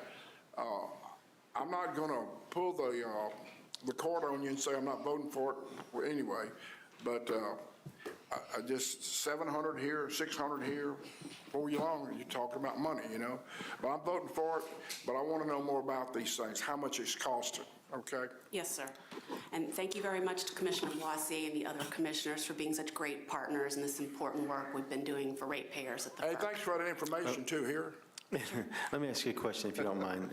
I just want to kind of sum up, if you will, to make it easy to understand here. This case has given us at least a partial settlement. Do you remember how much the settlement was? 20? $20 million, and Louisiana gets about $5 to $6 million out of that. And then, of course, the city of New Orleans would get, another 10 maybe out of that. So overall, it's, a good deal for Louisiana ratepayers. That's the settlement so far. Correct. And then there's some going forward, that's refunds, and there's some going forward rate reductions, the results of that settlement so far. That'll be, over time, more millions to be saved by Louisiana ratepayers, Louisiana and New Orleans ratepayers. And this whole complaint came from a previous complaint that netted approximately 500 million? It could. I mean, we have a judgment, a judge's judgment that gives us that much. We're waiting on the FERC to act, and fingers crossed, FERC will act today, and it'll be good news. We shall see. So again, we don't know the outcome, but as we discuss these numbers and the salary increases and these fees to increase the work of our experts and lawyers, it's important to know what's at risk and what the benefit is. For people to understand, these numbers sound like big numbers, 700,000, I hear stuff like that, of course. But we're ultimately, there's a potential for $500 million, $20 million here. So in many ways, the case, being successful in this case, has a huge upside to the ratepayer, more than just the cost of the services and employment of the attorneys and experts in this case. We find it to be worth the investment. Like Foster said, you're worth your money for sure. Thank you very much. And we do work because of, some of the concerns the commissioners have addressed previously at discounted rates in comparison to the utility counterparts. So we like to think the ratepayers are getting their money's worth, our costs versus, the money we hopefully will save them. Yeah, and I just wanted to kind of sum it up that way because some people will hear part of it and not digest the whole amount that we can truly benefit from spending a relatively small amount of money in comparison to the benefit. That's all I wanted to highlight. So thank you so much, and thank you, and it's been a pleasure working with you. And Mike's not here. No, Mr. Fontham is still in D.C. In the hearing right now, which continues, but I can report the last day will be tomorrow, so it is coming to a close tomorrow, but that is where he is today. Well, I didn't have to see him on my last day. That's good. So, but I give him my regard, and thank you for all your hard work. Thank you, Dana. Thank you. Commissioner Francis, please. Ms. Shelton, if you were speaking to a constituent from Plain Dealing, Louisiana, how would you explain the fact that your attorney fees by your competition are 4 times what yours are? That's easy. Let me explain. How do you explain that? You're being outspent 4 to 1 on attorneys by your competition. What's the deal there? I don't understand that. Well, Let me explain it. I said it, I can explain it. Yeah, All the bills. I'm from Plain Dealing now. Keep it simple. All the bills, Mr. Francis, I'm glad you brought that up. All right. I'm glad you brought that up. I got a good joke to tell you about that one time. Okay. But all these bills, they're compiled. And guess who pays for them? The ratepayers. So that's how they pay for it. They pay for your salary, all the charges up there in Washington, where you sleep, how you get there. It all goes in a pile, and it's split up, and the people pay for it. You know, I got a joke I wanted to tell you about that, if you just give me 1 second. This actually happened. This was in a union hall in Houston, Texas, when they were building everything down there. It was a boom. And there was a guy, the business agent, that's the guy that runs the union. His name was Johnny Nims. Now, I'm going to describe Johnny Nims for you. He was 6'4". He weighed about 155 or 60 pounds. He had shoe-polished black hair, and he wore Western suits and cowboy boots with steel toes. You got it? Got it. So it was 300 people there. And Johnny Nims, he was the union representative. This is fact. And a guy got up in the back and said, Johnny Nims, you and your sorry so-and-so daddy, you all have broke everybody, all the working people in South Texas. You crooked dice games, all them damn horse races. And this was around 300. You no good so-and-so, so-and-so. Johnny Nims said, I'm glad you brought that up. God knows I love each and every one of you. That's the way you handle it. So I'm glad you brought that up, Mr. Francis. It all goes in a pile. We pay for it. We pay for her, and we pay for everything. That's our job here, to make sure that this money is watched after. That's what we do. So the people in Plain Dealing, people in Bogalusa, Lake Providence, they all pay for that. And that's what we're struggling every time, to reduce these rates. So that's it. And I would also respond, that is one of the issues we raised, Commissioner Francis. It's, I would explain, it's not a fair system, because the utility can spend whatever they want on these costs, and there's no oversight. Whereas when we're hired by the commission, we come here, it's a matter of public record. That keeps our costs down. The utility gets to hire whoever they want. We've made that claim in the case that's pending here. Entergy would not settle that. So we have that, will be pending before this judge, that it's not a fair system when the utility can hire whoever they want and pass all those costs through, and we're limited, we're cost capped. So we'll see what they do with that. But I think in the bottom, there's really no good explanation. It's not fair. Well, when we audit the company and do their annual reviews, what is it, formula rate plan, you know? Those dollars aren't on that formula rate plan somewhere. I mean, Commissioner Campbell's, we talked to the Plain Dealing people, that'd be what, 9 million, you say, 10 million they've spent? Isn't that gonna show up on the formula rate plan and we're gonna deny it? How about that, Well- Mr. Secretary? Oh, here we go. I would say some of it is probably going to be in FERC rates, since that's what we're arguing about here. Some would be in retail rates as well, but there's litigation, attorneys' fees, et cetera, standard costs built in, but sometimes you'll see these as a outside of the normal bandwidth expense when you start getting to these levels. Yeah, well, it's outside the bandwidth. That means their stockholders are paying for it, huh? Potentially. Yeah. All right, let me see if we can manage this very well. Any more questions, Mr. Francis? I'm okay so far. I think you made, okay, I think you make, yeah, I see that. I think you've raised some great questions, and I think the people deserve an answer for that. Have they sufficiently answered your questions so Yes, far? I'm good. Okay, well, the next question is Commissioner Skrmetas. Yes, thank you, Mr. Chairman. You know, this is one of those moments when you realize that Bible stories come back, you know, and this is David and Goliath all over, and it happens all the time. Corporate entities always try to outweigh the people that are fighting them, the little guy, and in this case, we're the little guy. And the way they do it is they try to outman you, outspend you, and outgame you. But the trick is to, find the right stone, find the right sling, and to win. And that's why we litigate. And I'm pretty sure that we've won more than we've lost, and that's why we look at the cases, we do the analysis, we make the determination if we got good causes of action, put our faith in the legal system, and we spend the money that's necessary to do it, and we have a goal of winning to accrue potentially a couple of $2 billion in recovery for the ratepayers. But if you don't step up, you get downtrodden.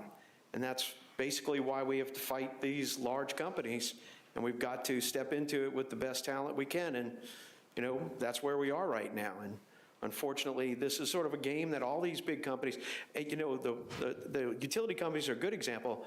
The best example are credit card companies, and how you can never fight a credit card company. Nobody's ever going to take them to court. Well, I disagree with you, because I've taken a lot of credit card companies to court for clients. And they will try to outspend you, and you can win. And that's what we do to these companies. And I think that the public deserves to know why we take these companies to court, is we take them to court to win, so they can get credits. And I'm proud to say that this commission, when we get credits, immediately gives the credits back to the ratepayers, unlike other jurisdictions that still are holding credits and not giving them to the ratepayers. But we drop credits immediately, as quickly as possible. And we plan on doing that again when we win this case. So that's why I'm supporting, making this and continuing it, and not showing any weakness towards not funding this litigation as long as necessary to win this case.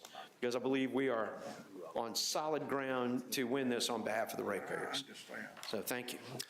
If I may, Thank you. Commissioner, Mark Yes. Lehammer on behalf of Entergy Louisiana. As you know, I don't. We're talking, not you, right? No, okay, go ahead. Yeah, I don't practice anywhere near the FERC, so I have very limited input here. But I would say that the numbers, I suspect, and I don't know if they're accurate or not, are Entergy's system, right? There are 4 retail regulators involved in the litigation. So if the accurate numbers are accurate and it's $8 million to $2 million, recognize there's money coming from each other retail regulator, and I think the SERI share is roughly 14% of all of SERI. You're talking about the Louisiana share? Yes. That's true, that it's always Louisiana portion, but with respect to, and each of the retail jurisdictions purchase a portion of that, and Louisiana's portion is about, after resales, about 16%. But with the refunds that we've already gotten as part of that partial settlement, the 3 retail regulators that remain, Mississippi has already settled out on a global basis. The 3 remaining regulators are sharing that Mississippi portion. So that increases our share to something over 20%. I think it's 23, 24. But of all the numbers I've discussed, those have been company-wide.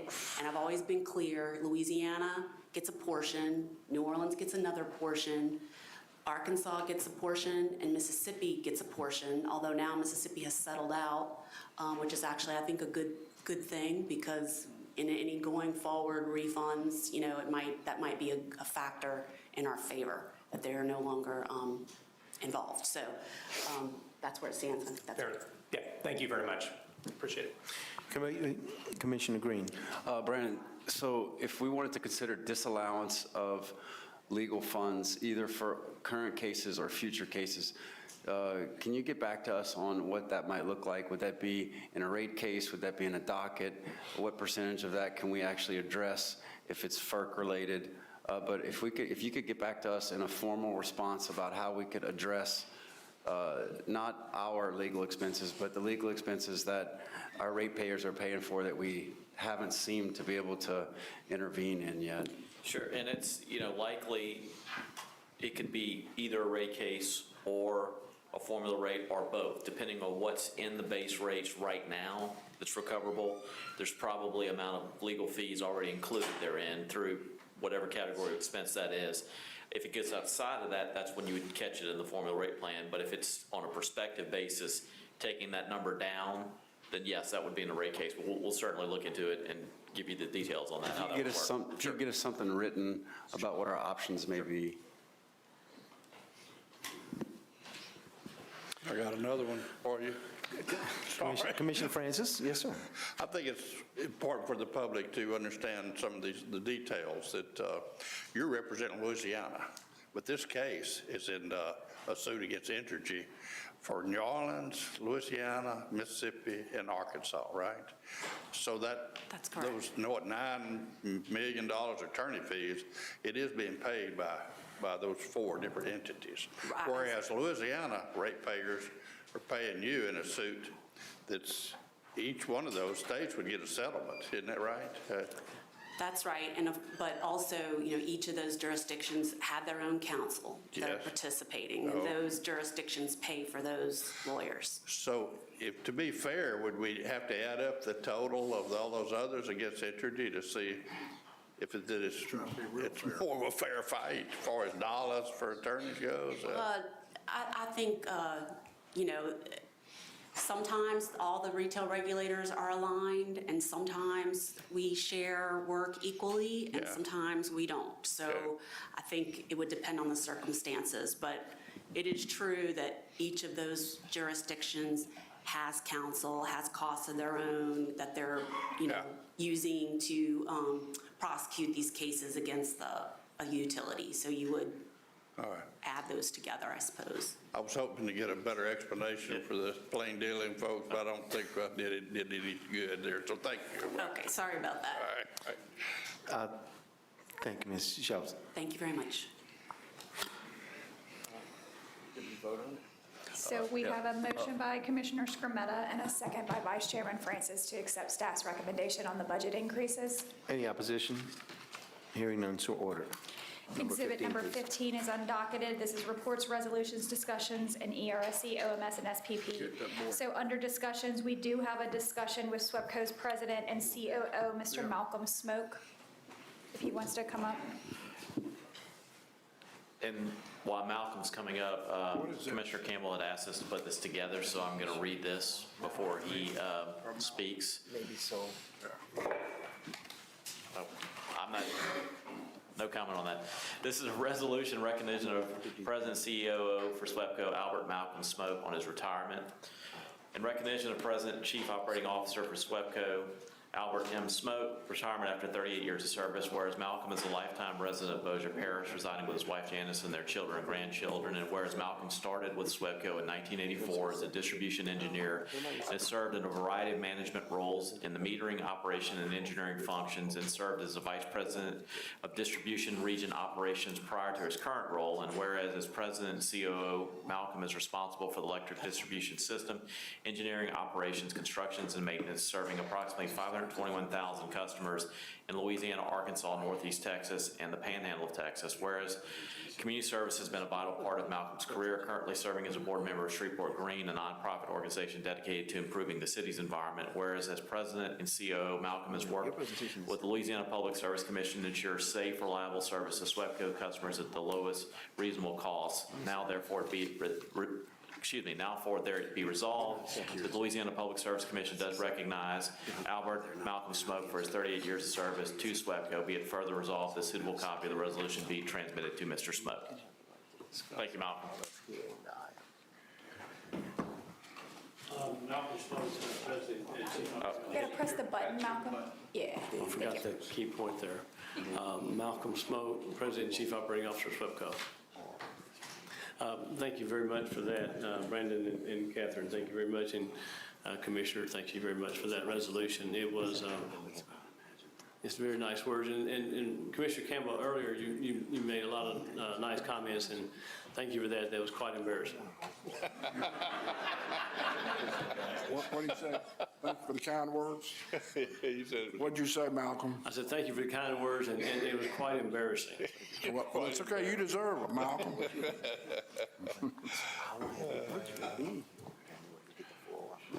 So that's it? Well, this is part of having CEOs coming up. So Malcolm, everybody knows the good job you did, and you deserved everything I said about you.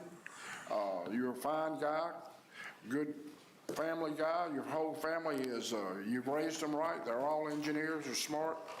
And I hope that the new guy cares about the people of SWEPCO as much as you do. I understand he's a nice fellow, And you're an example, you are a good example of what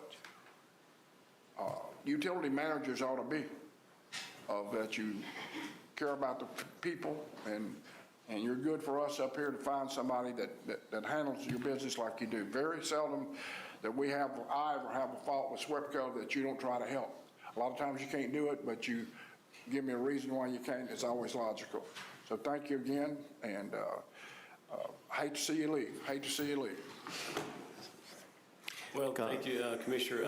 So the person who's going to replace me as the President and Chief Operating Officer is Brett Madison, longtime SWEPCO employee, and he is currently serving in Kentucky as the President of Kentucky Power Company, also one of AEP's subsidiaries, and he'll do a great job. And I know you'll get to know him well, and y'all will team up. He'll do a great job. He always has. He and I worked closely together for 30 years. And so he's just went over there for a little training, if you will, and he's going to come back to Louisiana. He's lived here his whole life in Louisiana, so he's a good guy. And so if I could, and I'd be glad to answer any questions y'all might have about any topic, I'll do my best. But if I could say this, so it was 30 years ago in 1992, right here in Baton Rouge on the floor of the Senate when I first met then Senator Foster Campbell. And for the last 30 years, he and I have been working together, I think, to help people and to better our territory, the parish in the northwest Louisiana. And so that's how I view in fact, I told Senator Campbell at the time that he and I had a lot in common. That was that we helped people. And we helped everybody, whether it be with electricity or in his business, it was in the Senate. So that's been the way that I felt these years. In 38 years, that's how long my career's been. It's gone by really fast. I can still remember things happening that very first day when I went to work with my first supervisor and the discussions that we had. So I just say this, the SWEPCO team is a very strong team. Now, we're not perfect. We recognize that. And we admit that, but we're always trying to get better. But for the men and women at SWEPCO, it is a very strong team of people there. SWEPCO is going to be in good hands. And so I remember when I first went for work for the company in '84, there were people that were old guys then, but they were younger than I am now. But they seemed old at the time in '84, and some of those guys retired. And so, there were people that thought, well, when I retire, they can't do without me. But I can tell you, it's been true my whole career, the lights never blink when somebody retires, and that'll be true for me as well. SWEPCO's in good hands, great team, very strong team of people taking care of business, taking care of the customers, and trying to get better at all times. My career has gone by really fast, and so the year 2020 is one year that'll just go down in my memory and y'all's as well, because we had a lot of challenges in 2020.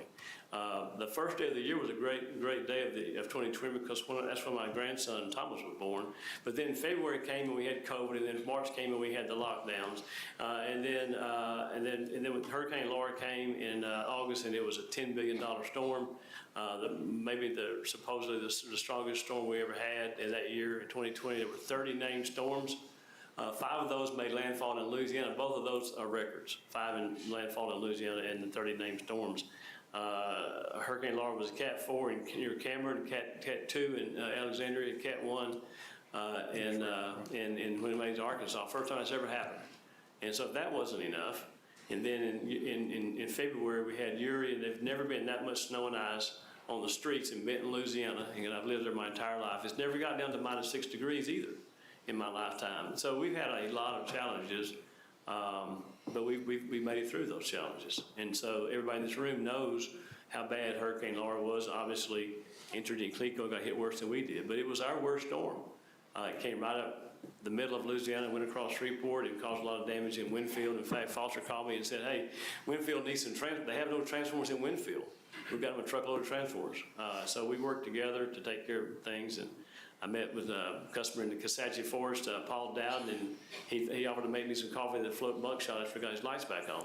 Hurricane Laura. And I met Sherman Busby in Hineston, Louisiana, and he's a dear friend of mine, and so we just help people, so we do.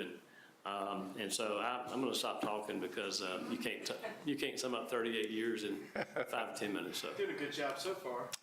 It's been fun though. It's been a fun career and very what we do and what we all do and what we do in this room is we do important work taking care of the grid in Louisiana, taking care of customers, keeping the lights on, because everybody knows, and they don't think about electricity right now, but when the lights go out, they think about it a lot. And when the linemen show up, they're the heroes because everybody waits on the linemen to get there after a hurricane, because they know that's when life's going to kind of start to get back to normal once the linemen show up. And so you have important people keeping the power plants running.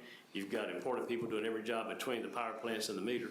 And it takes everybody. And what we do is really important. We take care of people, the life, safety, and healthy of our friends and everybody in our neighborhoods and everybody who we see every day. That's energy, and that's what we do in this room here today. So it's been my pleasure to work with y'all.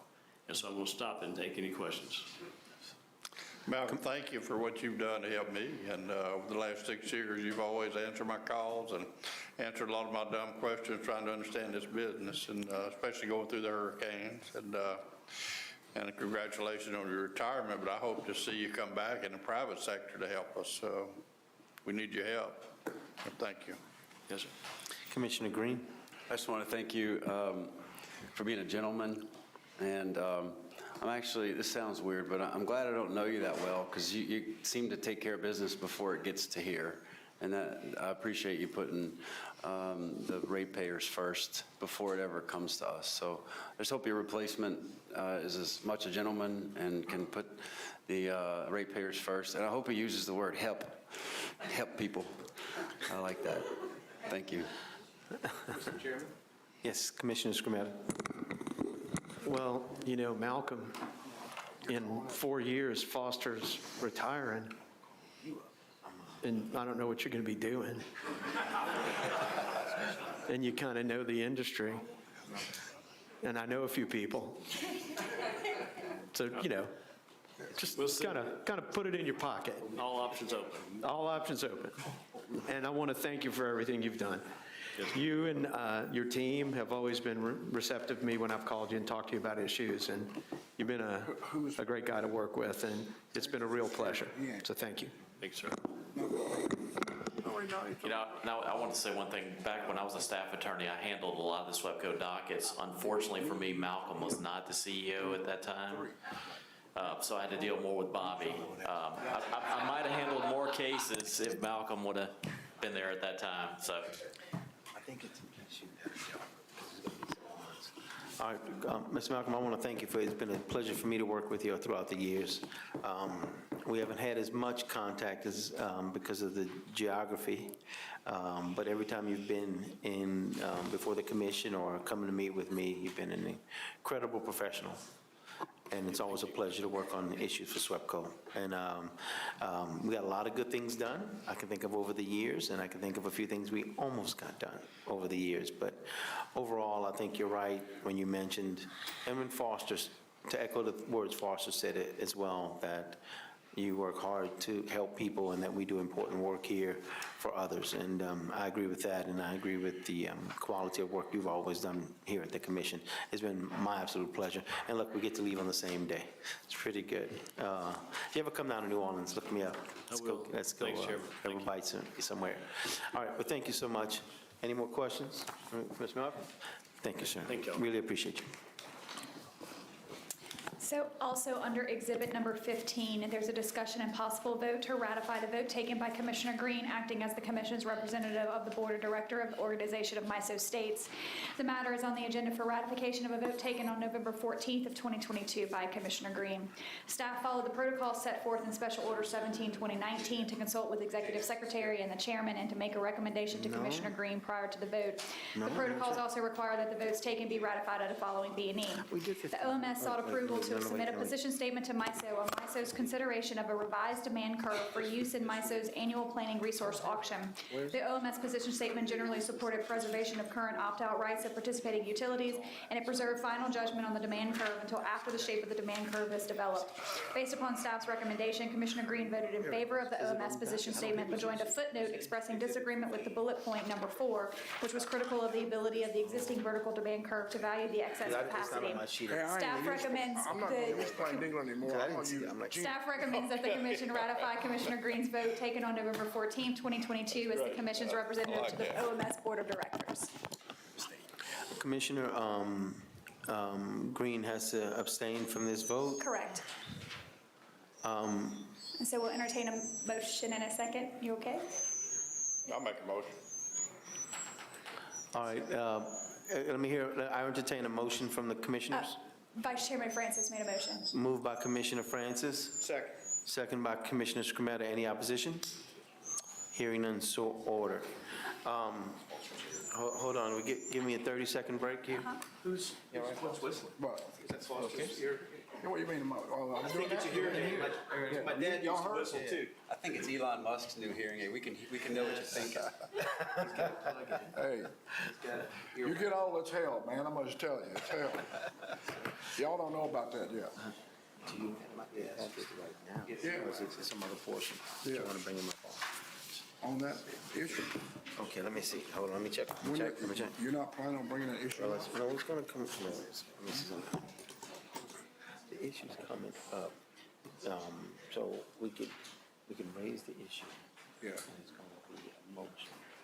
But raise it, you have to come first. Well, I think that you're going to raise it, but I don't think it's going to pass from the second. It's not going to vote. It's not going to get a second. No, I don't have to. No. Then we'll call him up for you to discuss. Okay? Just don't do that in a second. Do what? I'm going to call him up. All right. Just let me. All right.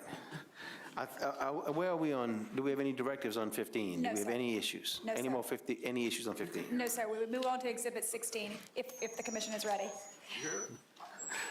Are we ready for 16? I don't know. Don't tell me you can hear it. What was the name of that movie? The Quiet Place or something like that? It's in my hand, you can't hear it now. Are you ready to move on to Can't hear Exhibit it. I 16? just bought new hearing aids.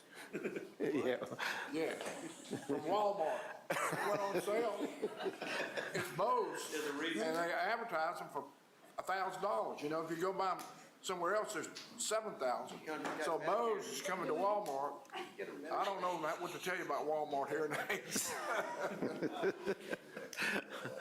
All right. Okay, All so right. exhibit number 16 is docket number U36350. It's Entergy Louisiana's application for recovery and rates of costs related to Hurricane Ida and related relief. It's a discussion and possible vote pursuant to Rule 57 on an uncontested stipulated settlement at the request of the chairman. On April 29, 2022, Entergy filed a quantification application to determine the prudence of its restoration efforts associated with Hurricane Ida, as well as certain additional costs associated with Hurricanes Laura, Delta, and Zeta and Winter Storm Uri. The damage resulting from Hurricane Ida resulted in Entergy incurring significant recovery costs to restore service to customers and to reconstruct the transmission and distribution systems in Entergy service area.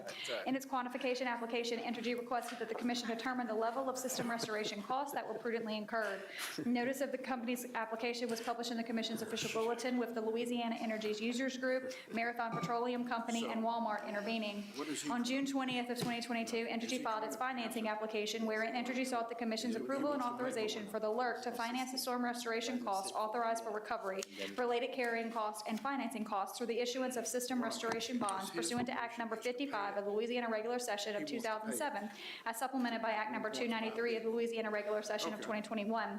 Entergy also filed its ancillary application on June 20th, wherein Entergy requested that the commission approve tariffs for the company to implement the ancillary rate adjustments or offsets relating to elements other than those addressed in the financing application. As a result of these additional filings, the docket was republished in the commission's official bulletin and no other parties intervened. Following discovery, Entergy Commission staff, LERC, Marathon, Lug, and Walmart reached an agreement and executed an uncontested stipulated settlement, which was filed into the record on December the 12th of 2022. The major terms of the settlement are as follows.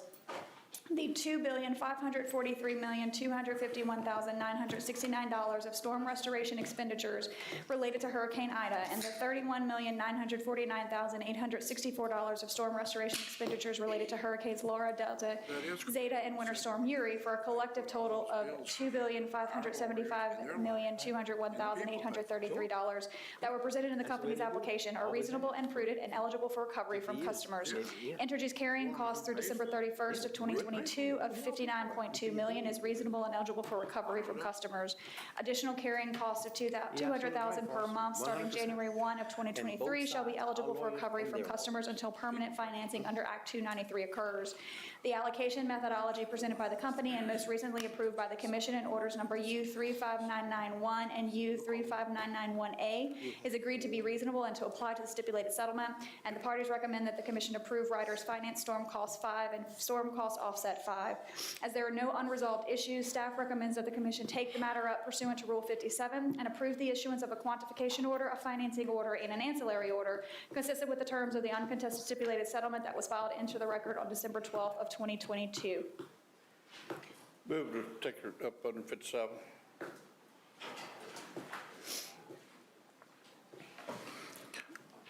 We have a motion To take the by matter up. Commissioner Francis To take the matter up under Rule 57. Do we have for a second? 57. Apparently not, no second. So the Rule 57 fails for lack of a second. Now, I think we have potential for some discussion about it, though. Call up order. Okay.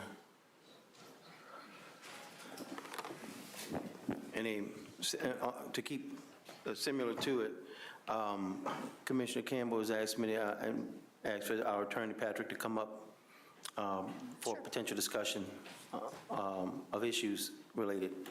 Okay.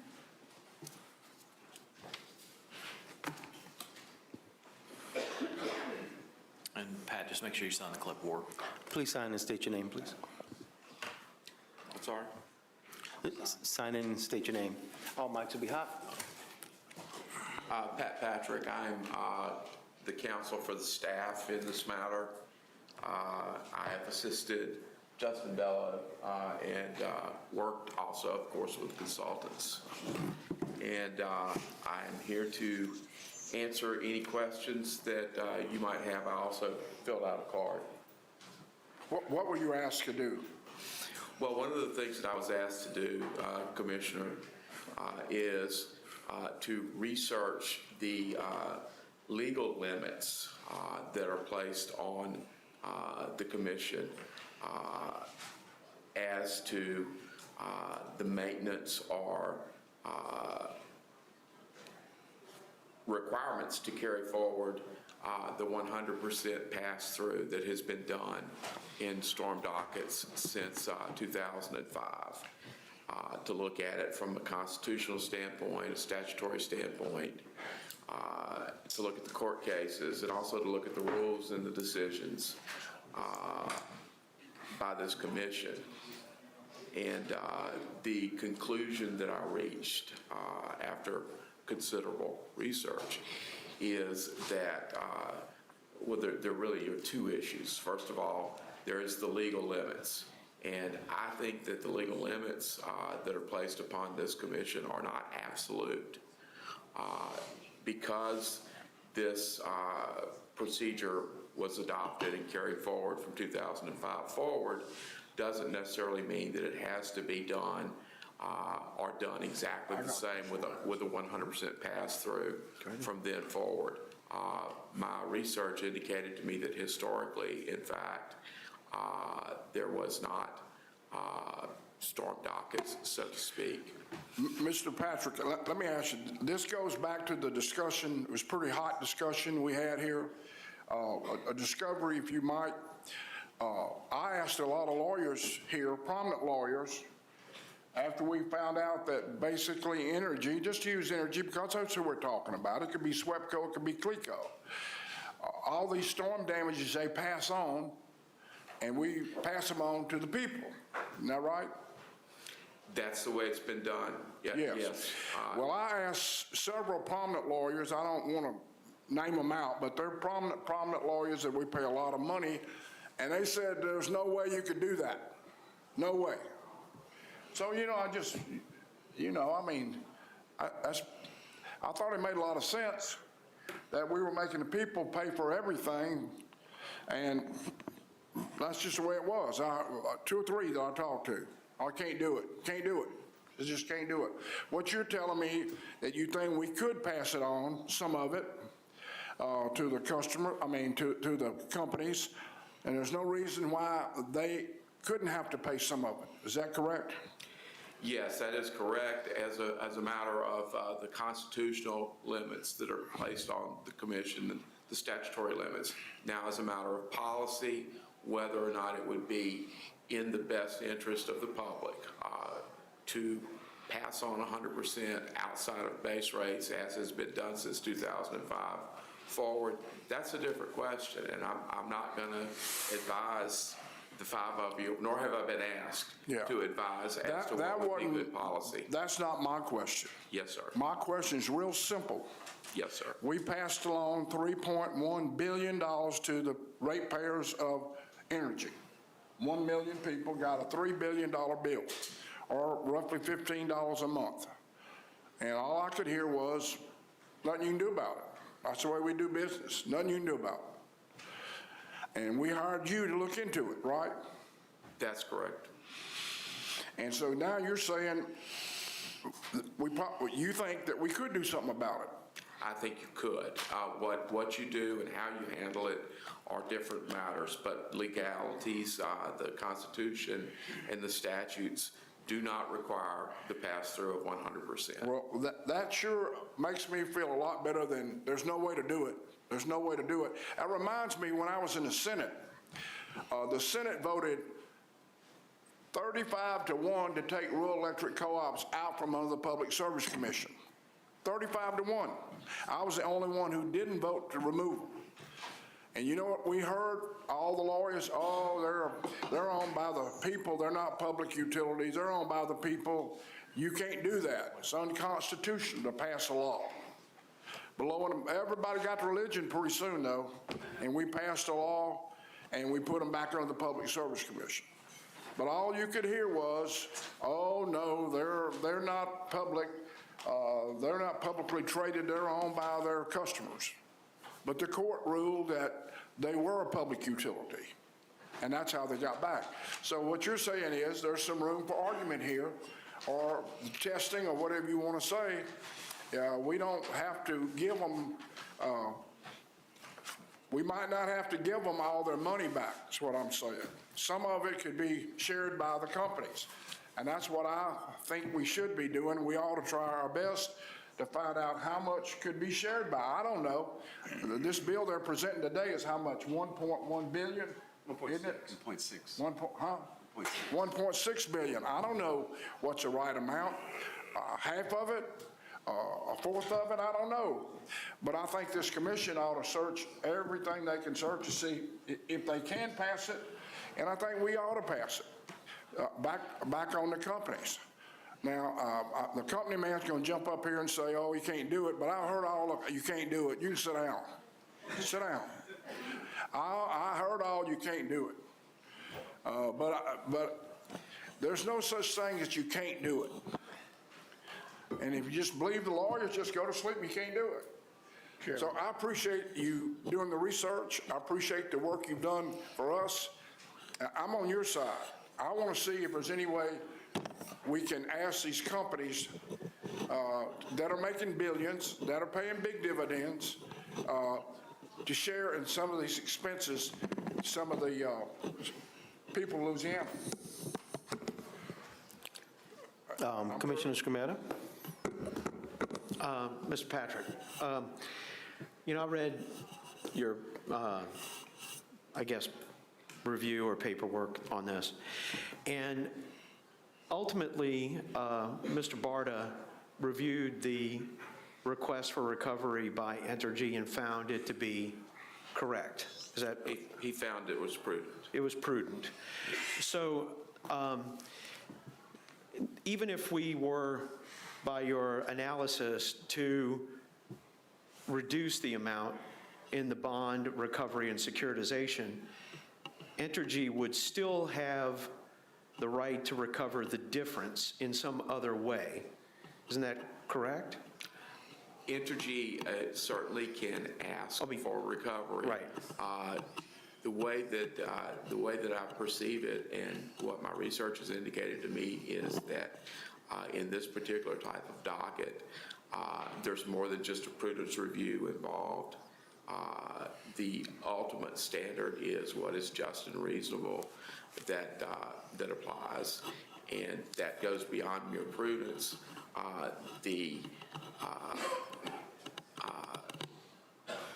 The operation here is within the context of the traditional rate making, in which the base rates are set based upon expenses projected and a reasonable rate of return, and that's the revenue requirement. And of course, we have the formula rate plan, which can make adjustments as we go along. When I looked at the formula rate plan provisions, they really don't fit here. What they talk about is taking this type of expense and resolving it outside of base rates. Right. And there is no predetermined outcome. Now, would Entergy or anybody in the shoes of Entergy be able to come forward? And again, I'm not suggesting that you shouldn't pass through 100%. I'm just saying that legally, I don't think in this procedure you have to. Could they then come forward in the next rate case or through a different process and seek to recover the cost? Certainly. It would then again, of course, be up to the commission to negotiate, to deal with, and to decide, what is just and reasonable. And there is no, when I look at the law here, the law requires. No, I'm fine. Go ahead, Pat. Okay. I'm not done yet, though. Go ahead. Yes, sir. The law requires that a regulatory body dealing with a regulated utility engage in regulation, particularly concerning rates and charges that are fair and balanced, that do not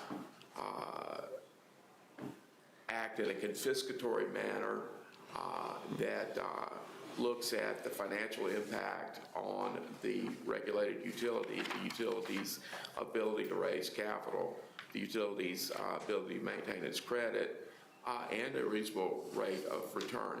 And this, of course, is in the public interest, too, because you want the utility to survive. But is it set in stone that it has to be X amount, that there can never be any amount that is not recovered? No, I don't see that. I don't see that in the law. Well, once a determination is made that the amount sought for recovery is just and reasonable, as True Recovery and been audited, the determination from that point to a lesser amount, doesn't that leave the differential to be a question mark of a constitutional taking? It does, and it again is, there's not a sharp edge when you look at the case law, which I've looked at, and I'm sure other people have looked at as well. There's no sharp edge.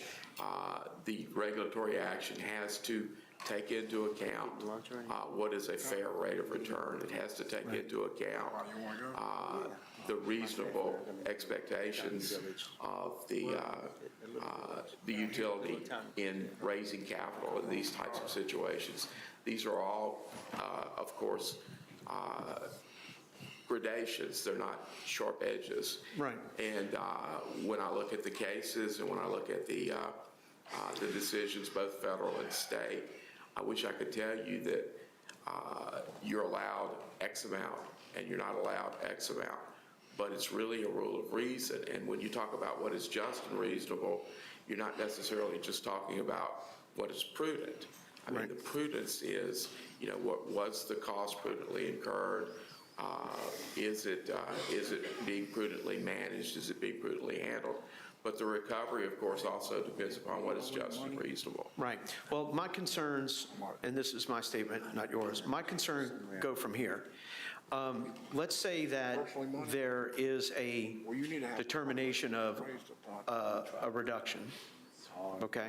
That partial is moved towards securitization, and there is a differential into a question mark of how to recover it down the road, whether there is a recovery, okay? Yes, sir. And let's look at it and say that gets pushed down the road. We're fighting inflation. Number one, inflation doesn't go away, right? That's correct. Once it goes up, it never goes back down. Prices don't go back down. We certainly have a minuscule shift in inflation now down to 7 and something from 8. I think it shifted last month. But the Fed raised interest rates a half point, I think, a couple days ago. So we're looking at a tick in interest rate growth. And so every day we look at this, the more it's going to cost ratepayers to pay for whatever methodology we do, the longer we wait, okay? Now, this is me talking, not questioning, okay? So my concerns for this are, if we move into a question mark of something that there is a determination by a staff statement through a process that an amount is found to be just and reasonable, and then we move into a question mark of how we determine what's not just and reasonable could be looked at. If a commissioner says it's not just and reasonable, that starts getting towards the edge of being outside of, well, I'm going to find what I want to say in a minute, okay? So give me a second. I think it's going to be found to be outside outside our authority, okay? I think when we get a statement from a staff member who's paid to do the analysis, the terminology of just and reasonable really sets a landmark. And we won't want to be moving into a situation where we just make a sort of what's the standard, Patrick, you can't act in I've lost it. Arbitrary capricious. I'm sorry about that. So we don't, but every movement we make beyond what is found by a staff analyst is at this point an arbitrary number. Might not be capricious, but it'll certainly be arbitrary. So it's just, at this point, is a throw-in number around. So my concerns is, we could certainly get a value proposition for securitization of the number that we'll eventually agree on, okay? But that difference is going to go down the road and cost more money to get later down the road. And that's my problem with this. Because let's say we can pick these bonds up, and I'm just saying a number because it's not going to be the number, but let's say we can pick these bonds up for 4% right now, I know that's not the number, but let's say we could get them for 4%, right? And we wait, because everything around here moves at the speed of light. So let's say the difference is we're waiting 3 months, 6 months, 8 months, 10 months, and it goes from 4% and it costs us 6%. Well, that 2% on a big number costs the ratepayers a lot more money. Whether it comes back in a formula rate plan, whether it comes back in a rate case, whether it comes back in some form, my concerns are that, we were talking about litigation earlier, about the cost of litigation. If we do this, there will be litigation over this once there has been a finding by a commission staff member that the amount that they can recover is just and reasonable. That's where my real problem in this is, okay? Now, if they had made a determination outside of the commission purview that it was just and reasonable, I think we have a certain level of correction to take that tack. But once we did it, I think we got a problem. So my concerns are, do we go into an attack quickly to get the lowest interest rates we can on these bonds to save the ratepayers the most amount of money we can to pay the debt that we have a clear obligation to pay? And that's my real issue. Or do we take and create an arbitrary number, whether Commissioner Campbell wants to cut $100 million or $800 million or wipe it out completely and say we're not going to pay anything? Because it doesn't matter at that point, because any amount from $1 to $1.6 billion is arbitrary, because it's not based on anything, right? So at that point, all that money that we have to recover is going to cost more money to recover on for the value of the ratepayers. So it's just going to cost more. So, my concerns are that we should make the move to buy money cheaper while we can versus, because rates are going up, they're not going down.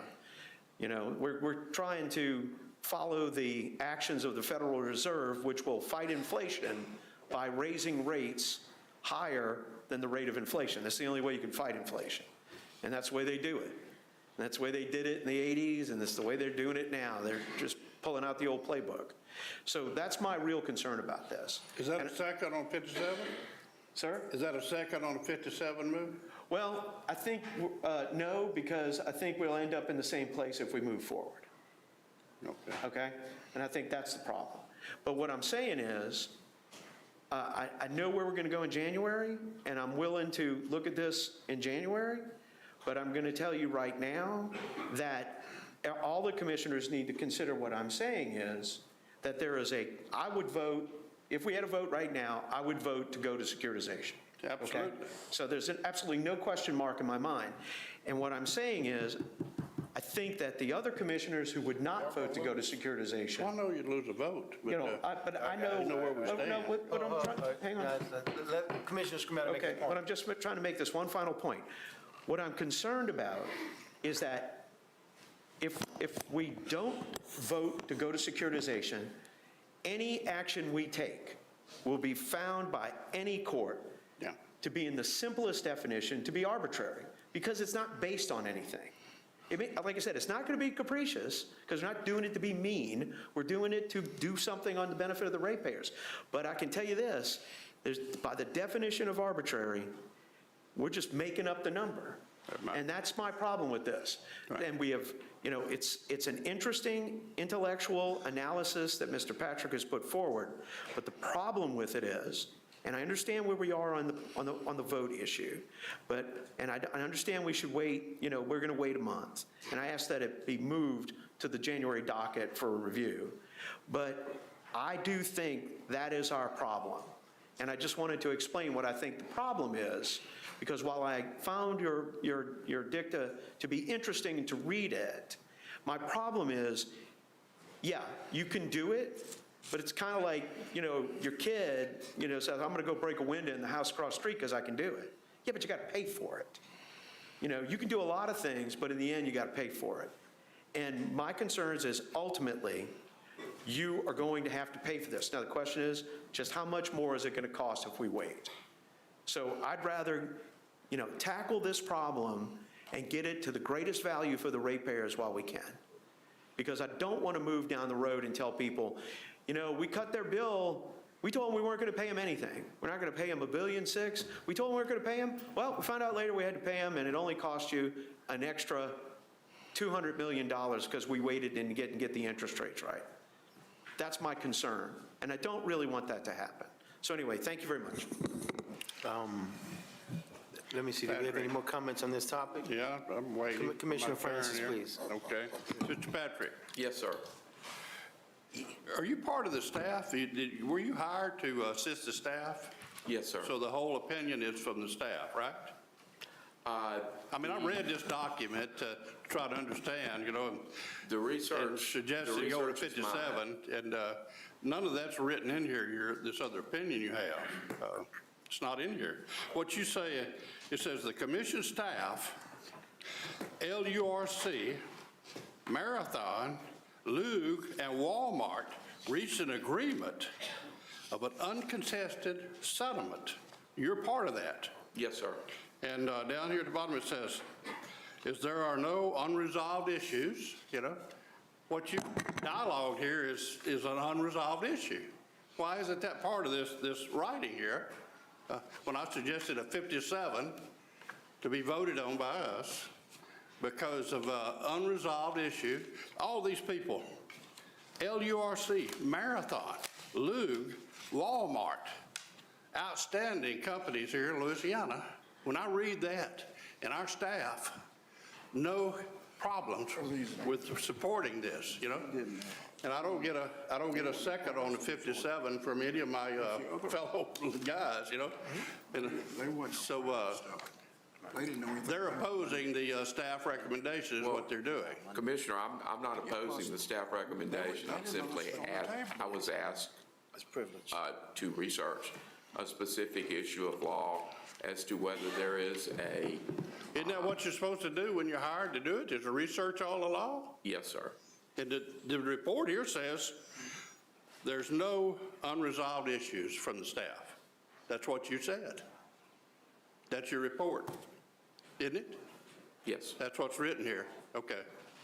So, You have a question on this particular matter? all right. Yeah, I have a presentation. So there's no second on the go to 57? Line of discussion with Pat Patrick. Okay, all right.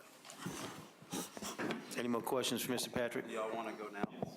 Well, I want to ask Mr. Patrick a couple of questions myself. All right. No, let me, well, listen, and guys, say there'll be room to answer, maybe we need a few more chairs. Okay.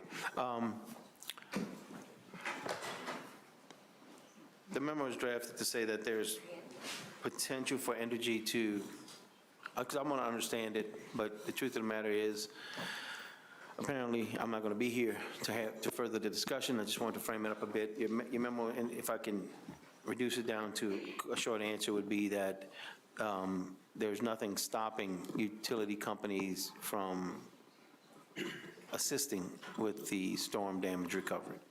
That's correct. Okay. There is no black letter law that, yes. Is there anything requiring them to do so?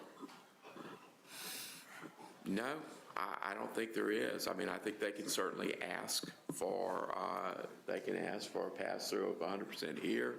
They could put it in the next rate case. I got you. But when I look at the law on here, is that the regulatory bodies do have some discretion within constitutional limits to say, no, you know, if that has to impact your earnings, it impacts your earnings. I think that, and like you said, I think if you, part of your answer just now, you said they, meaning Entergy, could come back and recover any portion of the funds from storm recovery in rates. They could ask for it. So basically, they would have to pay during storm recovery, but then they could recover that amount in rates, making themselves basically whole again for the entire amount that they put in for the recovery.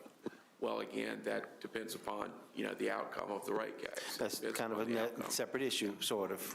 Yeah. And, but I just want to, again, Unfortunately, there's no hard cutoffs. there's no hard cutoffs, and it's really, what it sounds like is there's no real parameters on this, saying yes or no. I know Foster's chomping at the bit here, I'm gonna let him in just a second.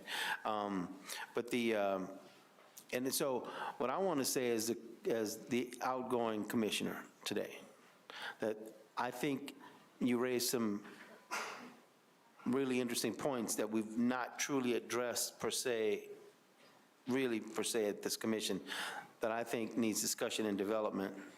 At the end of the day, though, it sounds like the utility companies, and again, others can examine it, may be able to participate, but also may be able to recover that back from ratepayers in another way.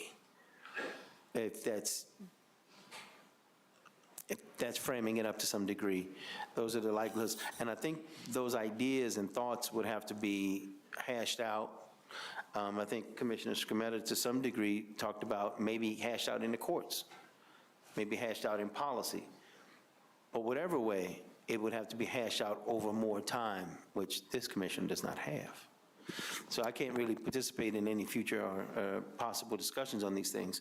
Now, and I just want to make it clear that that is something I think needs to be discussed. But at the same token, to go back to securitization, as we've done for all the other previous storms, previous amounts, it is, business practice and the traditional one, and I think we have to examine the success of that program and and the savings to ratepayers that is clearly present under the securitization plan. And maybe somebody can chime in. I think our first securitization of storm damage was Katrina. Now, over traditional rate making, and I don't have the answer necessarily, we were able to save funds over the course of our time using securitization. Does anyone have a tally or full benefit? The person who knows that best, Larry Hand, on behalf of Entergy Louisiana, is Mr. Zimmering. He has this great chart, no offense, with all the savings. And the savings, starting with Katrina Rita, were from using AAA asset-backed bonds instead of utility financing, which is a combination of debt and equity. So, think about Katrina Rita, probably 5% bonds were issued instead of, at that time, a 9% weighted average cost of capital. That AAA bond rate, debt-only servicing, that is the savings on the front end. But we, Entergy worked with the legislature and this commission to create alternative financing as well. And so we have, through those efforts and your approvals, added additional customer savings over and above the AAA bond rates to the tune of, on the low end, $460 million of additional savings to, if this financing were approved and successful, it could be up to $1.6 billion of additional customer savings. That is something no other utility in the state of Louisiana has ever done for customers. We have done it. We're prepared to do it again, but the problem is we can only do it through securitization. Right. And that has to be because when you approve a financing order, you are taking storm recovery property and it is being conveyed to LERC, and LERC pledges it for security for the bonds. And Entergy's role in it, and we get no profit whatsoever.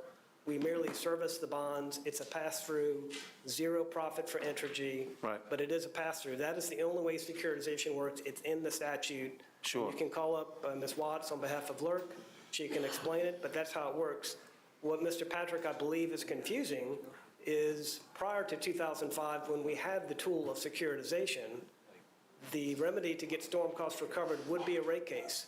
We would file a rate case with all storm costs, all the other regular costs, and that giant gumbo pot gets picked apart, and at the end of the day, the commission says, with all your costs, all these things, your return on equity, we're going to award you a revenue requirement of X. And that is the zone of reasonableness where the courts have said there's no perfect number to pick in a rate case.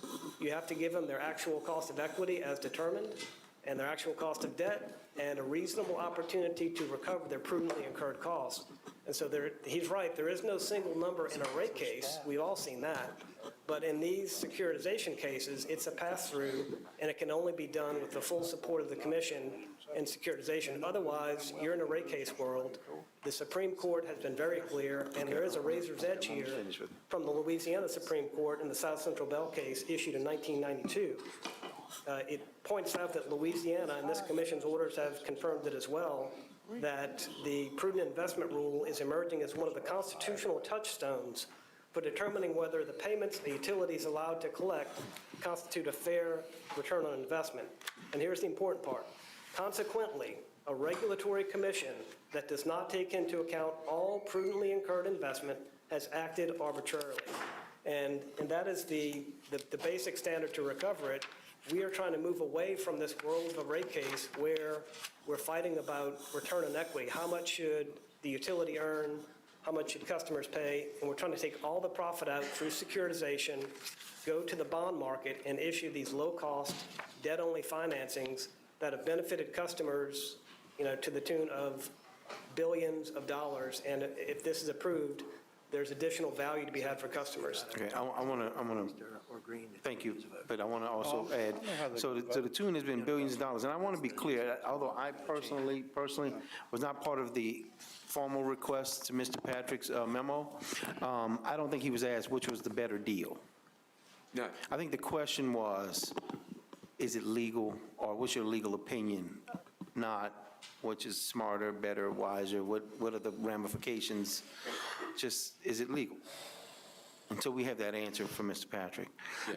And those other things that you mentioned, though, I think are very important. That's why I raised the amount of savings Louisiana ratepayers have enjoyed and benefited from securitization. It seems like there's a conflict.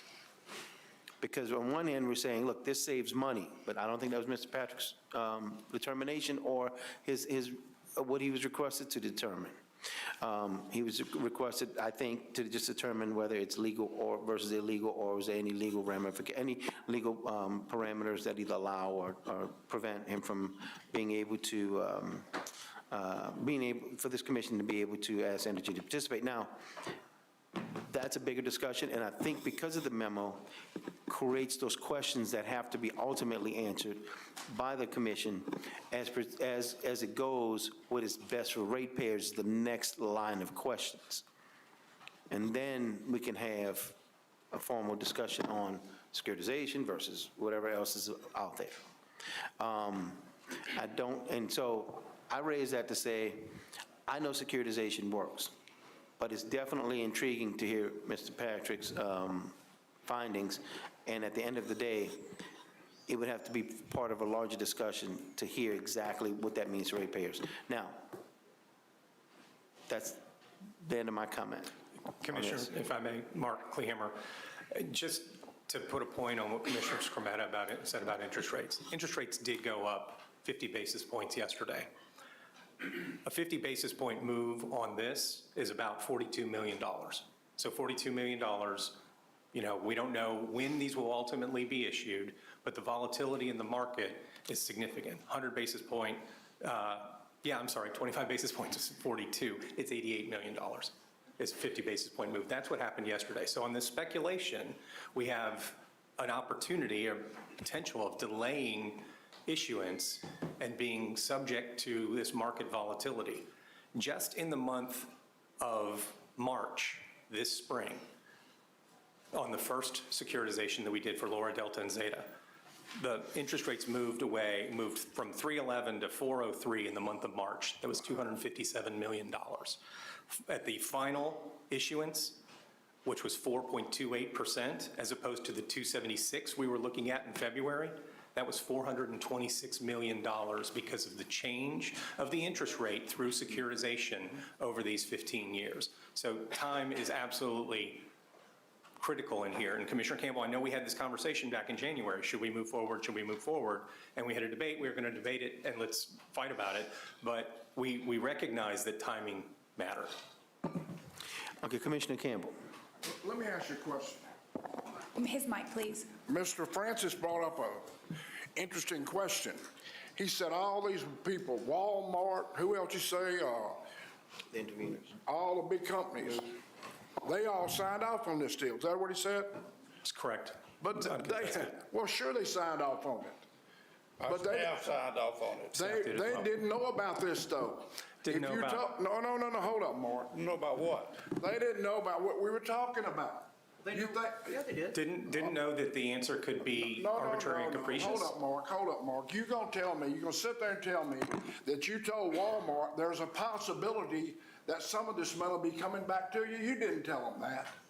You told them this was the deal, and they agreed to the deal. They didn't know about the possibility that we're talking about here, that some of the money could go back. Y'all didn't tell them that. Now, don't sit there and tell me that. I think it's the understanding by most parties that prudently incurred costs are I know, but this was a new phenomena that we just came up with last time. That came from Mr. Patrick, and I don't think has any merit. You did not, you guys, you people working for Entergy, all you guys don't tell me that you told all these big companies, hey, Lou, do you realize there's something on the table that you might get some money back? Y'all didn't tell them that. So they signed on, but they didn't know there's a possibility that you get something back. That's correct, Commissioner. We did not. We did not tell them that. I know you didn't tell them that. So they signed and said, we're okay. But if you'd have told them, or they thought there might be a possibility that this thing might go the other way and some of that money be refunded to them, they might would have wanted heard the deal. Next thing, Mark, I want to ask you something. You're talking about the rates going up? I know a little bit about rates, just a little bit. Yeah. They are going up. But I'll tell you what's not going up, your bill. You're not thinking about your bill, you're talking about the rates are going up. If we could save the people some money, their bills would go down. So, I mean, you just want to talk. In the short term, and our access to capital. First of all, you don't know how long the rates are going to go up. Nobody does. It's up a half a point yesterday, whatever. But y'all are looking at it from the company's perspective, and I understand that. But we're on the other side. We're on the people's side, and you're on the company side. It's clear as day. And you give me all the reasons that we should bail y'all out. But we're really not bailing y'all out. We're raising the rates on the people. So if there's any way that we don't have to pay the people as much as you guys want us to, that would help them. So to tell me that interest rates went up, well, yeah, they went up. But I tell you what else you want to do. You want to raise the rates on the people. That's what you want to go up. That's right. We want to collect our prudently incurred costs. I understand that, And the cheapest but by vehicle for doing what customers you is want through to do, securitization. by doing what you want this commission to do, you want us to vote to pass this 1.5 billion, on to the people. I guarantee you their rates are going to go up then. Yeah. The people have already got a $15 to $20 rate increase for 1,000 kilowatts, so you want to raise them some more. So I think it's imperative for the Public Service Commission, if there is just a crazy chance that somebody came up with as y'all say, a crazy idea that can't ever work, I think it's the Public Service Commission's job to explore that to see if it's not so crazy. Y'all say it's crazy. All the big lawyers back there that we pay millions of dollars to, they told me it was crazy. Now here's a lawyer that works here. He didn't think it's crazy. He looks like he's on the people's side here. He's saying maybe we ought to try it. So how am I, as a public service commissioner, representing 1 million people, want to listen to the lawyers from your gang that want to charge you money? Looks like to me the Public Service Commission should say, hell, we ain't got a chance. We got no choice. We got to search this thing out and see if there's any way we can save the people's money. This is not some kind of prank. It's really our job. I know y'all are smart people and you're nice people. I like you. But you get your paycheck from Entergy.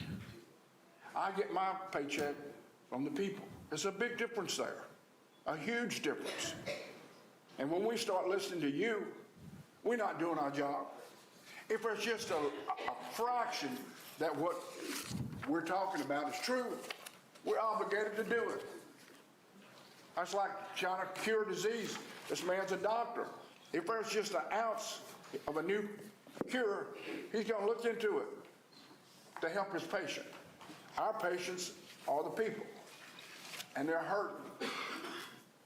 So I think it's imperative that we should say, hey, if there's any chance in hell this is right, we got to look at it. And that's what this guy's saying right here. That's all he said. He don't see any ironclad reason that we can't try. If you have to go to court, that's why they make courthouses. So anyway, I've said all over here. Mr. Patrick, you think the recommendation should show that there is an unresolved issue here? Should that be the staff recommendation now, since we've discussed this? I want to just clearly understand, I can't do no more for you. Is there an unresolved issue now on all this that we're talking about? We need to write that down in black and white so all the lawyers see it. What is the unresolved issue here? Commissioner, I don't think there is an unresolved issue. I think that the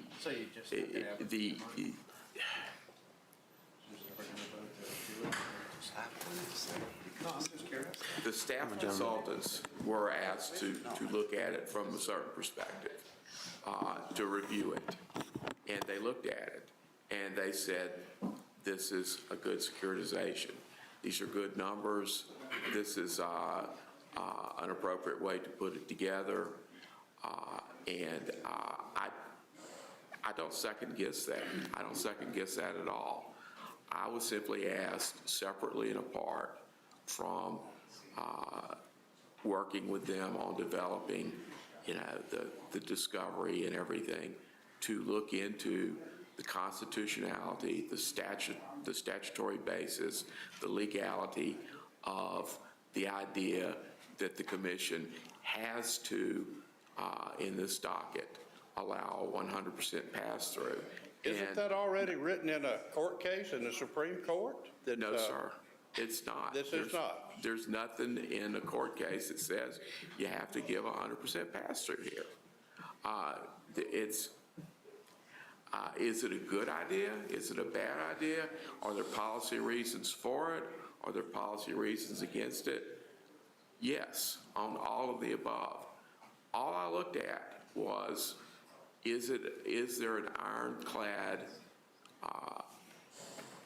limitation that says that in the way that it works with the Constitution, with the court decisions, with the decisions that have been made in this commission, with the formula rate plan, with the tariff as it is, does the commission have to do this? And no, the commission does not have to allow 100% pass-through here. They don't. That's the extent of it. I mean, it's and it's not as easy as just sitting here and saying it. I mean, I've spent a lot of time looking at it, and I'm not going to tell you that somebody else might not come to a different conclusion or make a different argument, but that's what I involved in think. this statement, they have a lot of smart lawyers. I know Randy Young sitting out there is one of them, you know, and he's going along with it,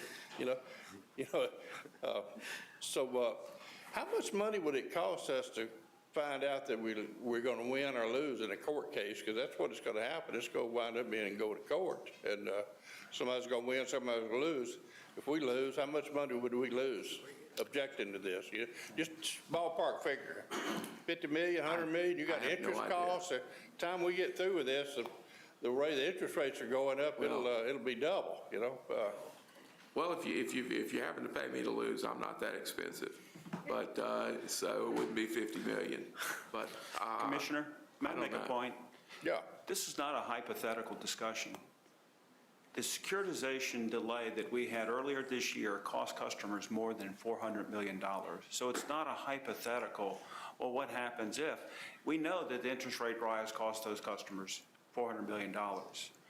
And Commissioner indicated that the people pay his salary. Well, the ratepayers, our customers, pay our salary as well. They also pay the people who show up to fix the system after it's damaged. It's not just our employees that do that. These people come from all over the U.S., and they come because there's an expectation that they will get paid. If this commission sets an expectation that they will not get paid, they won't come. Or they will demand that they get paid up front. And that is not a hypothetical either, because during Hurricanes Katrina and Rita, one of our utility companies out of Texas demanded they be paid cash up front before they send utility restoration workers to help us, because the financial condition of the company and the uncertainty associated whether or not the LPSC would allow recovery of those costs meant that they were not comfortable sending those folks down here because there was not an assurance of getting costs. And, you know, if, and Commissioner Candidacy is coming back, if he goes and sells a bull to someone in Kansas, and they say, you know what, I'm only going to pay you for half of that, I don't think he's going to send a bull to that fellow in Kansas again. Yeah. Commissioner Scrumetta and then Commissioner Green. Sure. I think my microphone may not be on. Oh, sorry. Commissioner Campbell made a point earlier that Walmart and Lug and all these people, if they cut this bill, will get money back. I don't know if I'm missing something, but that would seem to be an incorrect statement, because this is your money, isn't it? This isn't a credit back to ratepayers if you get less money. Would that be a correct statement, Larry? That's correct, Commissioner. And I want to make sure Commissioner Campbell, I want to make sure you hear this. You made a statement earlier that if we cut this, that meant money in the pocket of Lug and Walmart and all those people. That's not true. This money is their money. So if we reduce it, that's just less money they get. Nobody gets anything. When they signed off on this plan, all the interveners, they recognized that the interveners would be paying into this plan. They're not going to get money out of it. They're going to be putting money into it. They recognized that it was a reasonable expectation of what to pay. But there was no consideration at any time that if we cut the amount of money that we pay into this, that anybody's going to get any credit back. So that's no money's getting anything. Nobody's getting a credit back to anybody. This is chopping money to them. So that's number one.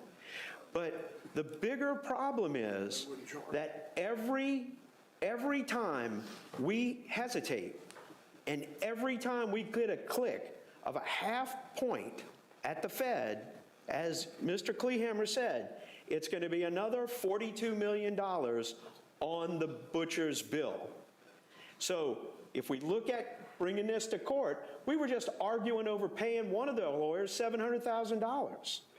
And now we're going to be arguing over $42 million, maybe every month or every 2 weeks, because it seems to be cycling every 2 to 3 weeks at like a half basis point.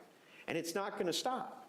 So we're looking at, let's just say that the Fed does it 3 times over the next month and a half. And we're going to look at another $150 million by hesitating, not pulling the trigger on an agreement that all the interveners, everybody who actually sat in on this plan, including ourselves, agreed was just and reasonable. The federal standard, the federal Supreme Court standard, the state Supreme Court standard, and said it's the right way. So I just don't want to have a higher bill laid upon the ratepayers by chasing this rabbit down a hole. And like I said, I love a great analysis and a great reasoning, but the problem is what Mr. Patrick, because it's the same name, right? But Mr. Patrick says flies in the face of 100 years of jurisprudence. It's not just 1 year, it's 100 years of jurisprudence on how these companies recover and how we balance the interest between the ratepayers and the utilities. But that's another argument. So if you want to go and take a case to the Supreme Court, look, I'm always in on a good case. We just had that argument about going after you guys and running you to the ground. But at the same time, we're talking about real numbers. We're talking, when you talked about the original securitization, by going through that on Katrina Reed and Gustav Ike, I remember the number we saved by doing it. I think it was between $300 and $400 million that we saved, okay? Now what we're talking about, by delaying it, is wasting $150 million. And that's only saying if we only get 1.5 basis points. Because, like I said, everything around here moves at the speed of sludge, okay? So that's my concerns about this. Now look, the problem with up here, and just so you guys understand, is I can count, right? So it doesn't matter with Commissioner Francis if I agreed to bring this up under Rule 57, because I can count. And the problem is, I know where Commissioner Francis is. I know where I am. But I can count. And that's the issue. Because while everybody up here is saying they're in favor of the ratepayers, they're in favor of the ratepayers from a different perspective.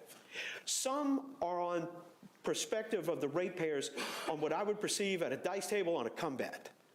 I am in perspective on the ratepayers of a passbook saving account and a guaranteed issue. I know what I can save the ratepayers now. They're thinking what they can save the ratepayers on basically what used to be referred to as a WAG, right? I don't agree with that. What I agree with is what I know that I can see in a calculation and know what we can do right now for the public. And that's my problem. And I would ask one of the 3 commissioners to think about this right now so we can redirect our efforts and move forward. Do I think that's going to happen? No. But I think it's logical that we don't act in an arbitrary way. We realize what our consultants found is just and reasonable. We don't try to look beyond holding capital hostage on this, to quote the old, treatise book, and move forward to solve this issue and save that $42 million that we might be paying extra next month, or the $90 million the month after that, or the $150 million the month after that, which is wasted money. It's like having a bonfire at that point. So that's my problem on this. And I want to make sure that Commissioner Campbell understands that any money that we cut from this, eventually I think you recover anyway, through litigation and maybe more, all right? But any money that is saved from this, the interveners don't get a penny because it's not their money. It's not a ratepayer's money.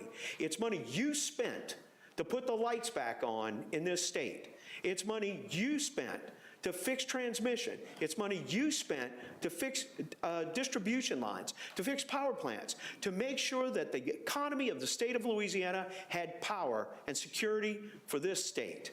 And I get it. And it's because I don't want to be the only one to say this, but I asked you to put the power back on.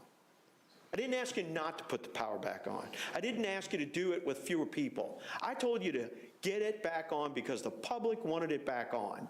And we knew it would cost money. And the public knew it would cost money. This isn't about raising your rates and, talking about rates going up. This is about paying a bill to fix the problem that the public wanted fixed. This isn't about raising rates on your infrastructure, because that's not going up. We're still 2 cents lower than any other state. This is a bill that we asked you for what we asked you to fix to make sure the public was secure with electricity to run this economy and give comfort and solace to the people of this state. I don't like being two-faced because I know what I asked you, and I know the responsibility I have to the public for what I asked you. And that's why I support this. But I also support it because I know what it's like to try to save money. But on no circumstances does anybody in this room, in this state, get a penny if your request is reduced. In fact, it's going to be more before it's all over. So that's where I am on this. All right. All right, thank you. Well, look, Mike, get me one more. Get another vote, and it's done. And Commissioner, if I could clarify one, Mr. Kleehammer, just the math, it's every 25 basis points of interest rate up or down is worth 42 million. So 50 basis points is 88, 100 basis points, 166. But there's a bigger interest rate issue that time will cost us here, Inaction is the biggest concern here. You'll recall that when, after the 2020 storms, we went out and borrowed, with your concurrence on rate-making treatment, we borrowed short-term debt of $1.1 billion to provide low-cost financing. That debt was priced at 0.62%. So instead of carrying the storm cost at our weighted average cost of capital, we did it at 0.62%. After Ida struck, we did it again. We went out and borrowed another $1 billion of short-term debt at 0.95%, again, as an alternative to the weighted average cost of capital. Those two measures, which we gladly did and you gladly supported, saved customers hundreds of millions of dollars. The problem is, those were very short-term borrowings.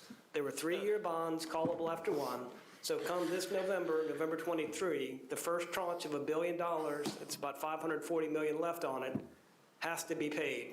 We'll pay it, and we'll refinance it with weighted average cost of capital. So every month thereafter, the carrying cost goes from $200,000 to $400,000 up to $10 million a month.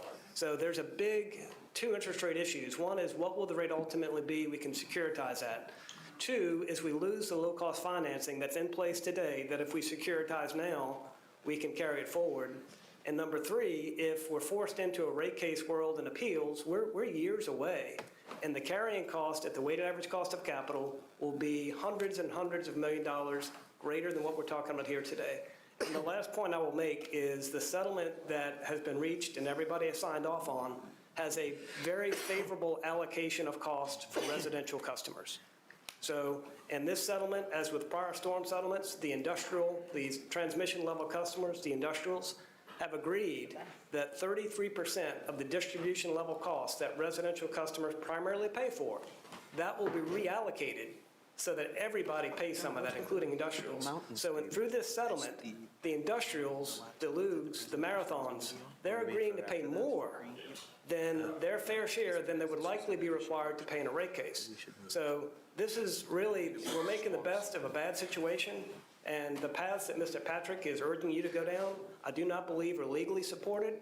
And in the end, it's going to cost customers a whole lot of additional carrying cost with great uncertainty created for us being able to respond to future storms and carry out our normal business. Thank you. Great comments. Let me keep the meeting moving. Commissioner Green. Yeah, I have some thoughts to share, and I'll put those in a PowerPoint. So if y'all can stay at the end, I have some questions to you, Philip, about resilience in general. And I appreciate this robust conversation. I like conversations that make us feel uneasy, but that means we're getting to a sharper. Is that number 17, your resiliency document? No, this is on this. Okay. So. No, wait, let's see. Can y'all do the Are we on a lights different and- docket number? No, this is on. Okay, I'm just making sure staff understands that we're on the same page here. All right. So yeah, I have a slightly different vibe on this. There's no question securitization is the best way to move forward. But there's possible non-arbitrary pathway here, and maybe not, but I think it's worth us talking about. And it's around do we have a prudently maintained electric grid? Next. You know, in Louisiana, storms are not a when, but it's an if. And the question is, what happens to our grid when we get hit by a hurricane? And so this is from Energy Information Administration, and this is the total annual, if you look at both duration and frequency by the state. And look at the U.S. average, you see right there in the red, and look at Louisiana. All the top right is bad. Go to the next one. Look at 21. You see Louisiana, top right. Again, we're an outlier in not a good way. Next. So what about normal everyday? When someone considers the strengths of the storms in 2020 and 2021, an argument can be made that this is understandable to be such an outlier. But what happens when you take hurricanes and extreme weather events out of that data? And when you take it out and you compare Entergy to all the other utilities in the country that have over 730,000 customers, there's a trend that alarms me. This is Entergy 2014, if we take out major weather events. And not the worst, but it's still top rightish. 2015 is getting further to the top right. 16, same. 17, same. 18, almost as far up and right as you can get. 19, far right. 20, far right. 21, if you combine Louisiana and Arkansas, this is an alarming trend. Next paragraph, next. And so this data is supported by evidence everywhere around us that our grid was not very strong going into these storms. But we keep asking customers to pay for a grid that's not standing up over time. Next. So if we look at the timeline, in September of 2019, we opened a docket to investigate all matters as it pertains to pole viability, pole attachments, and all areas that may affect reliability and sustainability of our grid. In 2 years of working with utilities, inspecting areas of the grid and working through issues, provided enough evidence that there's a lot that needed to be changed in how our grid is prioritized and maintained. Concerns visible to defective nature of the grid as well as data providing lack of reliability warranted opening 2 more dockets.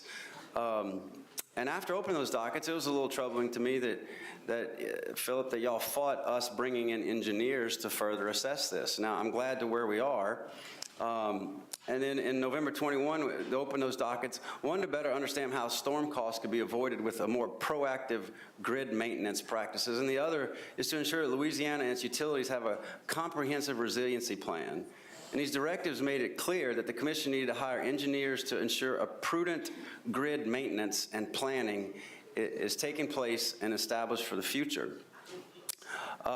In February of this year, y'all came and asked for $3.2 billion. I voted for that. But Commissioner Campbell gave it clear terms to an unopposed directive to analyze alternative ways for paying for storm costs. This directive sought an analysis to separating Northern Entergy customers from the rest of the storm costs. And now we're asking for the 1.6. Next. So there's no doubt securitization saves customers hundreds of millions of dollars, and securitization does not allow for shareholder profits. I value that. Securitization is the least cost way to recover prudent costs, but prudency cannot be justified by sampling receipts to confirm that indeed Entergy did pay for the work that needs to be done. I think that, I took a lot of tests throughout my academic career. And so one thought I have, and maybe it's good, maybe it's a bad thought, but it's a thought, and I think it's non-arbitrary. If we had an independent engineering firm look back at our grid prior to these storms, and it gave you a numerical grade. You know what, if you get a 98, you should get 98% of what you're asking for. If you get a 57, you maybe get 57% of what you're asking for. But I think y'all can do better on not having these costs of storm recovery to be so expensive. And I think this is about accountability. You know, our commission bases its approval of recovery on the assumption that Entergy was prudent before the storm, and it's an assumption that there's no reason to assign any responsibility to Entergy for the extent of the damages. However, the data and the evidence that I just presented suggests that Entergy does not deserve that benefit of the doubt. I think y'all can do better to not have such a fragile grid. And the data proves that prudency review is warranted. And so I can't ask Louisiana Entergy customers to pay for more storm damages without assurance that we're asking customers to pay for grid damage that was not a result of imprudent maintenance practices.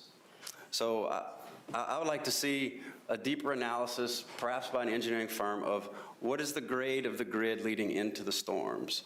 And I think that would give us, look, if they say y'all did a great job, it's all yours. I'm not trying to keep it from you, but I don't think that you should continue to get more and more money if the grid is as bad as the data suggests. I agree with that.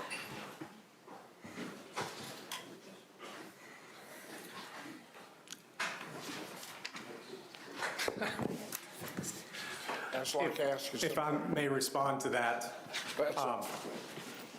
Look, I think that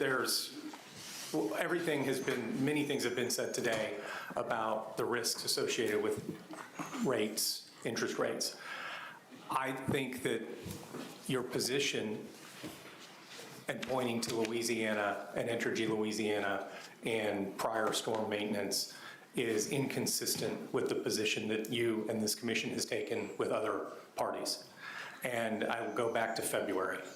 February, when you guys certified the first tranche of this, you also implemented a $6 rate increase. I didn't do that. I think you had left the room to go back to North Louisiana because it was storming, and you said everything earlier didn't count because you needed us to get the lights on.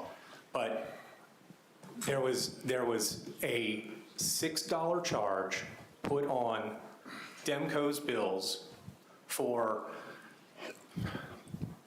emergency rate relief pursuant to extraordinary cost provisions that was based on a filing that was done 32 days earlier. At this point, after 8 months of review, we're now hearing we need to take a deeper look at how we've done things.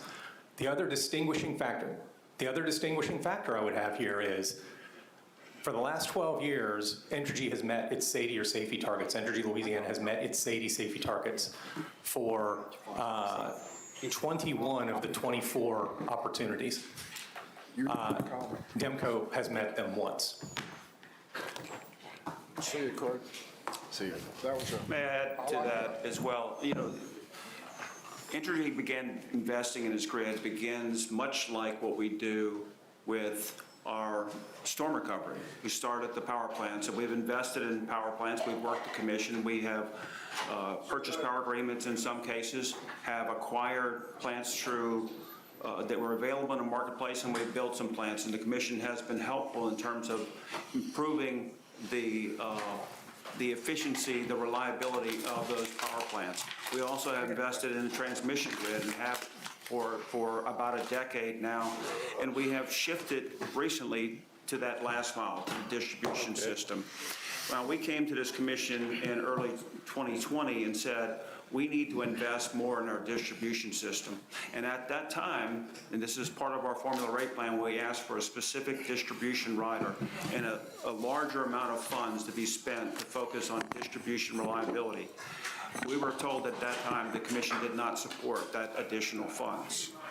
And so if you look at the data, our reliability says there's only one company in Louisiana that had a better reliability score over those 12 years than we did.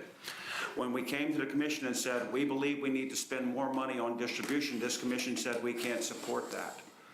And so, to me, do we need to build a more resilient grid? Yes, and we will have a proposal for that. I know you'll have some questions on that as well. But the data suggests that our reliability scores are consistent with what this commission has requested, and in fact has led all but one company that serves in the state of Louisiana. And in addition, when we came and said, we think we should spend more money on the grid, this commission pushed back on that request. So my question on that would be, and this is just in the vibe of accountability, we're not an enforcement agency, so when we give you that money, how do we know you're taking a 70-year-old structure and putting in a new one? Because I don't, if you, because you seem to be saying we're not as bad as the data that you just showed says that we are. Is that what I'm hearing you say? What I'm saying is the data that is suggested by your own commission is that there's only one company that has a better ongoing reliability score than we do. So I feel like I just showed a lot of data that says y'all could do a lot better. And what I'm hearing y'all say is, nope, we're doing just fine. Is that accurate? No, I don't think that's accurate. What I'm saying is there is a standard the commission has. We have met that standard all but a few years of the 12. We've suggested we needed to spend more money on distribution. This commission said, no, we don't support that. And we're now going to be coming to you and saying, here are the steps we need to have a more resilient grid, and we'll have a conversation about that. So on that note, I don't think this is your fault. I think this is our fault. If you are saying you met the standards that we required, and as such, you come out last on every list in the past 6 years, we need to reevaluate our standard, which is exactly what I'm saying we should have to do. Let's have an independent engineering firm come in and say, what are our standards? Without them, it's easy to continue to miss the target. Even though you're hitting the target that we set, you're missing the overall target, and that's our fault. So we're going to probably need to adjust what the standards are if y'all hit them according to what we ask you to do, but nationally, they're terrible.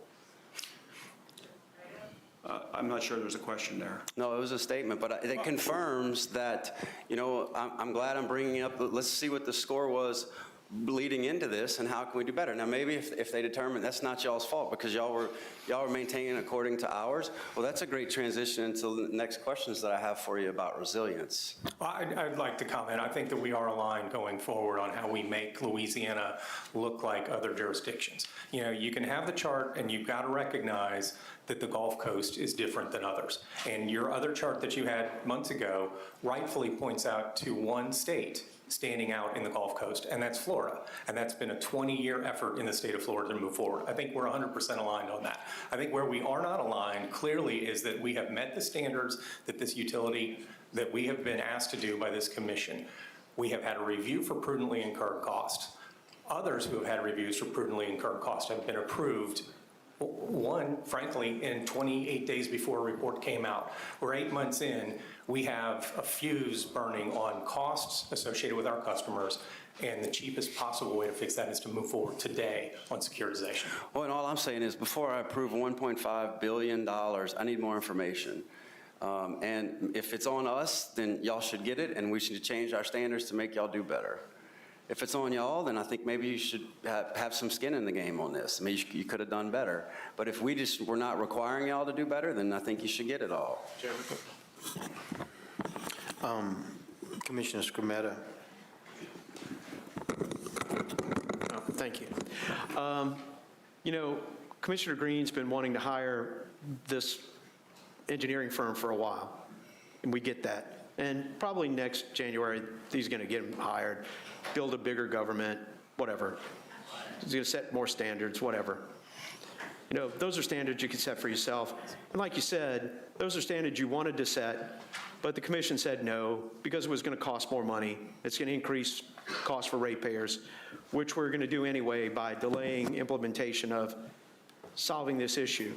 So you want to build a better system, and at the same time, we're already arguing about not paying you for building a better system back anyway. So there's nothing like a cross-purpose in a world of, you know, complexities, right?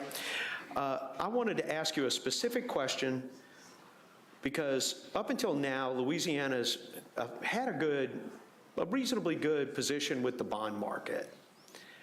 By us fooling around like this, and not taking the necessary steps to act after we've engaged with the bond people and the bond lawyers and all this, do we get a bond rating shift that reduces our effectiveness at any point? I know, I kind of think, and look, I'm entering into the red book myself, but do we get a reduced bond rating by this arbitrary cut on paying, or when it comes, do we get an arbitrary cut in our bond rating by reducing the amount of money that the commission would authorize to pay you? You know, the way the securitization was structured by this commission was to provide a high level of certainty around those bonds so you could get a AAA rating. Creating uncertainty puts that AAA rating at risk. So yes, you could have an issue with that. So, question number 2, if we lose our rating and drop, for every rating shift we get from AAA, AA, and B, what is the cost differential to the ratepayers? Do you have any idea on the differential cost? Who do you got in the back that you can ask? Because I see you looking over your shoulder. Who you got you can tell me? So we know earlier this year when it moved from 276 to 428, that's $426 million on securitization we did earlier this year. The real question is whether or not you could do securitization if it did not achieve a high So if you rating. don't receive the highest bond rating, it's going to be tougher to sell the bonds. Correct. Okay? So for us to sell the bonds, we need the highest bond rating we can get. Correct. Otherwise, you have to discount the bonds, correct? Or seek other ways to finance. Right, but if you've got a lower rated bond, the only way to do it is to discount it to sell it, eat the differential, then you come back Higher interest. and recover it in a different way, correct? Correct. Okay, so this is the problem with this. Now, let me ask you a question. And I don't know if you, is Larry the lawyer? Commissioner, I on was this? actually looking, I think Mark Gooding is your financial advisor. Well, that's fine, in he this can ask, document. he can think about that question and come up with an answer. Who's the actual lawyer for Entergy on some of this stuff? Is it Larry? Larry and Skylar. Okay, well, Larry could probably answer this. Okay, Larry, I got a very pointed question for you. Okay, commission tells you at whatever point that we're going to cut the amount that you're going to receive, X amount, doesn't matter what it is. I would interpret that to mean you would go to the courthouse and say to the court system that the commission took an arbitrary act in the determination of X, but the action of taking and not repaying X is the capricious act. So it is an arbitrary and capricious moment. Wouldn't that be a reasonable analysis of understanding that moment? Hypothetically speaking, I'm not going to advise. No, my client. hypothetical, don't advise your client. I'm asking you a question directly from me. Yes. Okay, so it's really it's that two-step process. The arbitrary action of the commission to reduce it, and for you not to receive recompensation for the money you spent on behalf of the commission's effective orders to maintain your system, to do what you got to do, keep it running, because you have an obligation to maintain your system and get it done. Much like Commissioner Green is talking about keeping standards, keeping things up, you have an obligation to spend that money, correct? Yes, that's part of the regulatory compact. Right, so it's part of the regulatory compact. So when you have damage to your system, or you have maintenance to your system, you build it back to the standards established by the commission, what the commission said you needed to do. That's not the standard that Commissioner Green wants, and I get it, which will cost more for the ratepayers down the road, and I get that too. But the fact is, you built it back to the standards the commission ordered. Is that an accurate statement? I mean, the more accurate statement is we built it back to meet or exceed NESC. Meet or exceed. NESC, the National Electrical Right. Safety Code standards. The standard, the commission standard we've been talking about is the safety Right. metrics. But my point, what I'm trying to make is, you didn't build it back because you built it back because you wanted to build it back. You build it back because the commission requires you to build it back. And we have an obligation to serve those customers, again, as part of the regulatory compact. Right. So my point is, all the money you spent, it wasn't because y'all decided, we're just going to spend $1.6 billion. You spent it because you knew you had an obligation to the Public Service Commission under your territory to reestablish your system, to bring it up to where it needed to be, and you had that obligation to spend that money. But you knew that under the regulatory compact, you had the right to recover it. And so the question I have is, to receive it, again, when you bring it to the regulator and they take a step to say, okay, we're not going to let you recover the money that we expected you to spend, I'm trying to understand how that moment is not the capricious moment. Because it's arbitrary just on the selective element of the money, okay? Whatever number X is, that's the arbitrary money. But the capricious moment is the expectation of the commission of you to perform to a standard that the commission has established. And you perform to that standard. And then when you perform to that standard, for us to say, thank you very much, now you're not getting the money back for doing what we told you to do in the first place. That seems to be a secondary capricious moment, because this is a balanced interest relationship, because that's the first thing they told me when I was a commissioner, is it's about balancing interest. It's not about taking advantage of position one over the other, right? That's correct. So I'm seeing two capricious moments. Now, those things tell me that it's one of those walk over to the 19th, file, do a motion for summary judgment, bang, come back, and the judge says, you can't do that to the Public Service Commission, because it seems pretty straightforward. Am I missing something on that? I think that's correct. It is the denial of the opportunity, a reasonable opportunity to recover prudently incurred costs pursuant to the regulatory compact that is an unconstitutional, unjust taking of property, money we have devoted to public service, and it's pursuant to that compact that we have the obligation to restore service following storms, and we're not trying to decide, are there enough customers on that line to restore it? No. Now, in the history of Louisiana's relationship with any utility, not just you, because you've read the law more than most people, has the Public Service Commission ever acted in such a way against a utility, like we're talking about now? In the context of storms? Yeah, in the context of recovery of prudently spent money that was found just and reasonable. In terms of storms, I'm unaware of any commission decision to disallow prudently incurred storm cost. There are several Supreme Court cases in which the commission was found to have acted arbitrarily and capriciously because it refused to allow recovery. One was South Central Bell, one was SWEPCO, refused to allow recovery of prudently incurred costs. The commission has been overturned on those occasions, but I'm not aware of any commission action in the context of storm cost recovery where it did so. Right, but prudently incurred costs are what we're talking about here. Yes. And that element in the jurisprudence is pretty clear. I believe that it is. Okay. So, my concerns about this are, you have an obligation under the regulatory compact, you had damage to your system, which did not provide electricity to the public as you're obligated under the regulatory compact.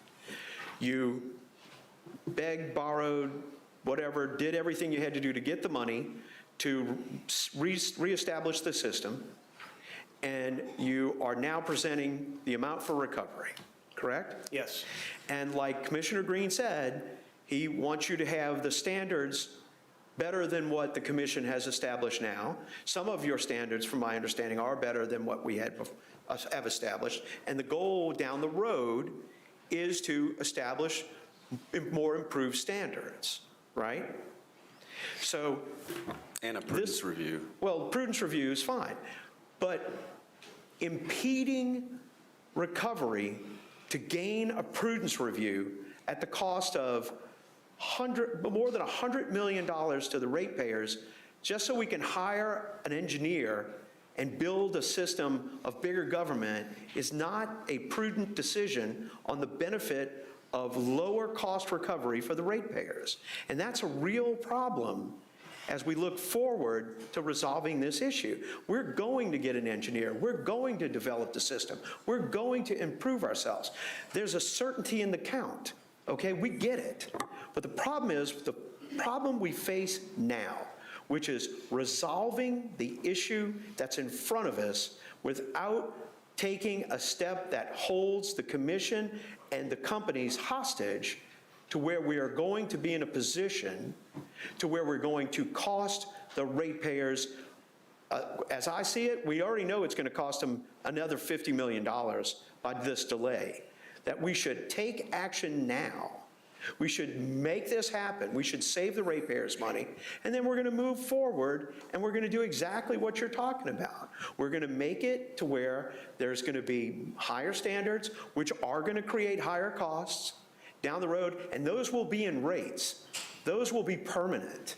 This is something that's going to be paid off over 10 or 15 years, whatever the cycle is. But what you're talking about is permanent in the infrastructure. This is something that's going to be paid off.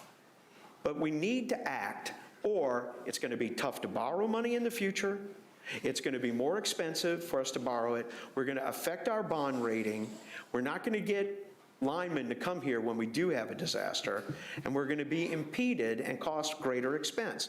There's really could not be any more clear decision than for us to act now and act in the future to accomplish the goals that you have, but to act now to protect the ratepayers. So that's just wanted to bring to this message. But I appreciate your comments. Thank you. And I appreciate that very much. And back to Commissioner Francis' comments, I would ask for a second to take this up.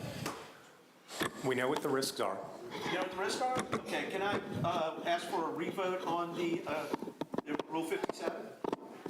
Oh, yeah, so there's a pending motion by Yes, Chairman that's what I thought. Francis to I take thought it over. went, but No, it's, tell you Well, what. you're right, it did fail for a lack of a second, so could you, if you okay, would yeah, like I to. would like to start the time clock back. and put it Well, for- first of all, I think that's the Get a chair's second. job to call it back up, but thank y'all very much for trying to, Yeah, I'm sorry.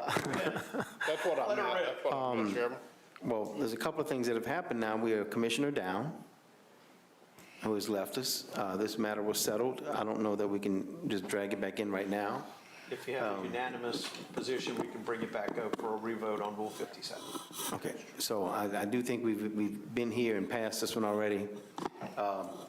In addition to that, Commissioner Green did have enough further comment before the discussion portion that they did. I can do my next line of questioning after the vote. Yeah, I would ask the chairman to reconsider It's my briefcase. my 57 request, if it's, you try to get a second on the other end. I'm in if they'll let me do it. Okay? Yeah, but you're not going to get it. It's I going to. think the chairman's boss here on It's the chairman's call for allowing the vote. Yeah. I'll second. Actually, I think we're going to end up in an awkward position here, gentlemen. But we'd already settled this one. All right.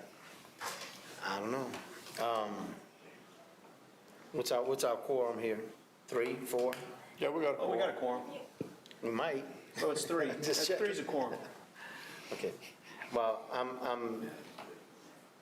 I don't like that we going back and forth like You this. need to We had- reconsider a vote. You need unanimous to reconsider a vote. Right. But a unanimous of who's present. Yeah. You had to have at least 3 to have a quorum.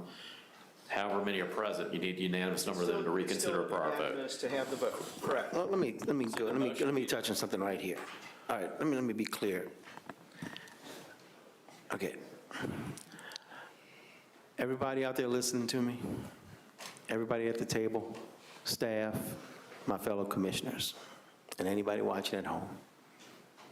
This is my last meeting and probably the last agenda item. I asked everybody not to give me a show today. More, I thought it was just part. And here we are. Right, like there will be some things I won't miss about this place. See it? You guys watching it? I can do without this because this was a settled issue. And here we are again because that's what makes us who we are.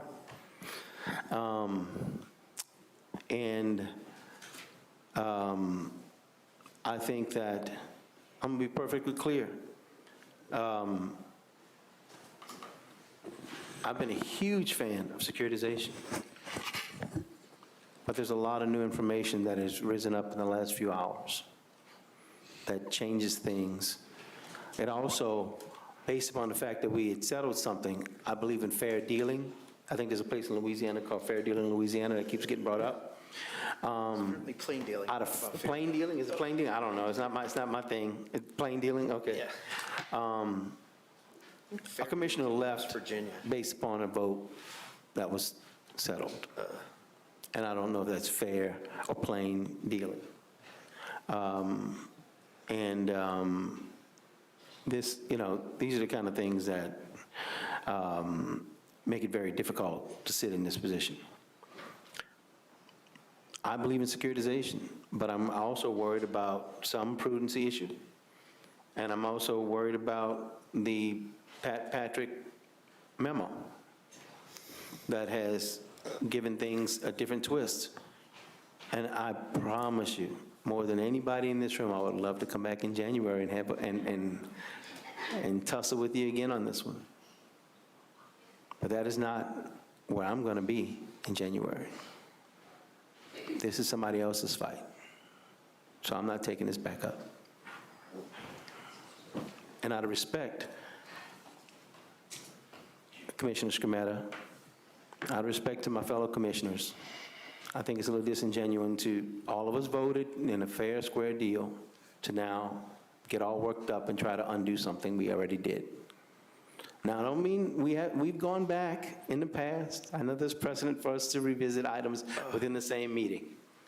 But I think in this particular case, I'm ready to hit that gavel one more time and ride off into the sunset, personally. And I think the discussion is one that the people need to have, and that the people here, we have experts and attorneys here and commissioners who are all over the place in this. I want to be clear, Commissioner Green and Commissioner Campbell are on different viewpoints. They both made two totally different issues that need to be vetted out. If I were here in January, I would probably hope that we'd clear this up then, not now. Okay? Securitization is a great way to save people money. I'm strong about that. But I think we need to hear some issues that may be consumer issues, that in the end may or may not be the right answer. And I made a point about Mr. Patrick's memo to say, what were you asked to do? Were you asked to give us the best answer on what we should do as policy, or were you asked whether or not this was legal? Legal.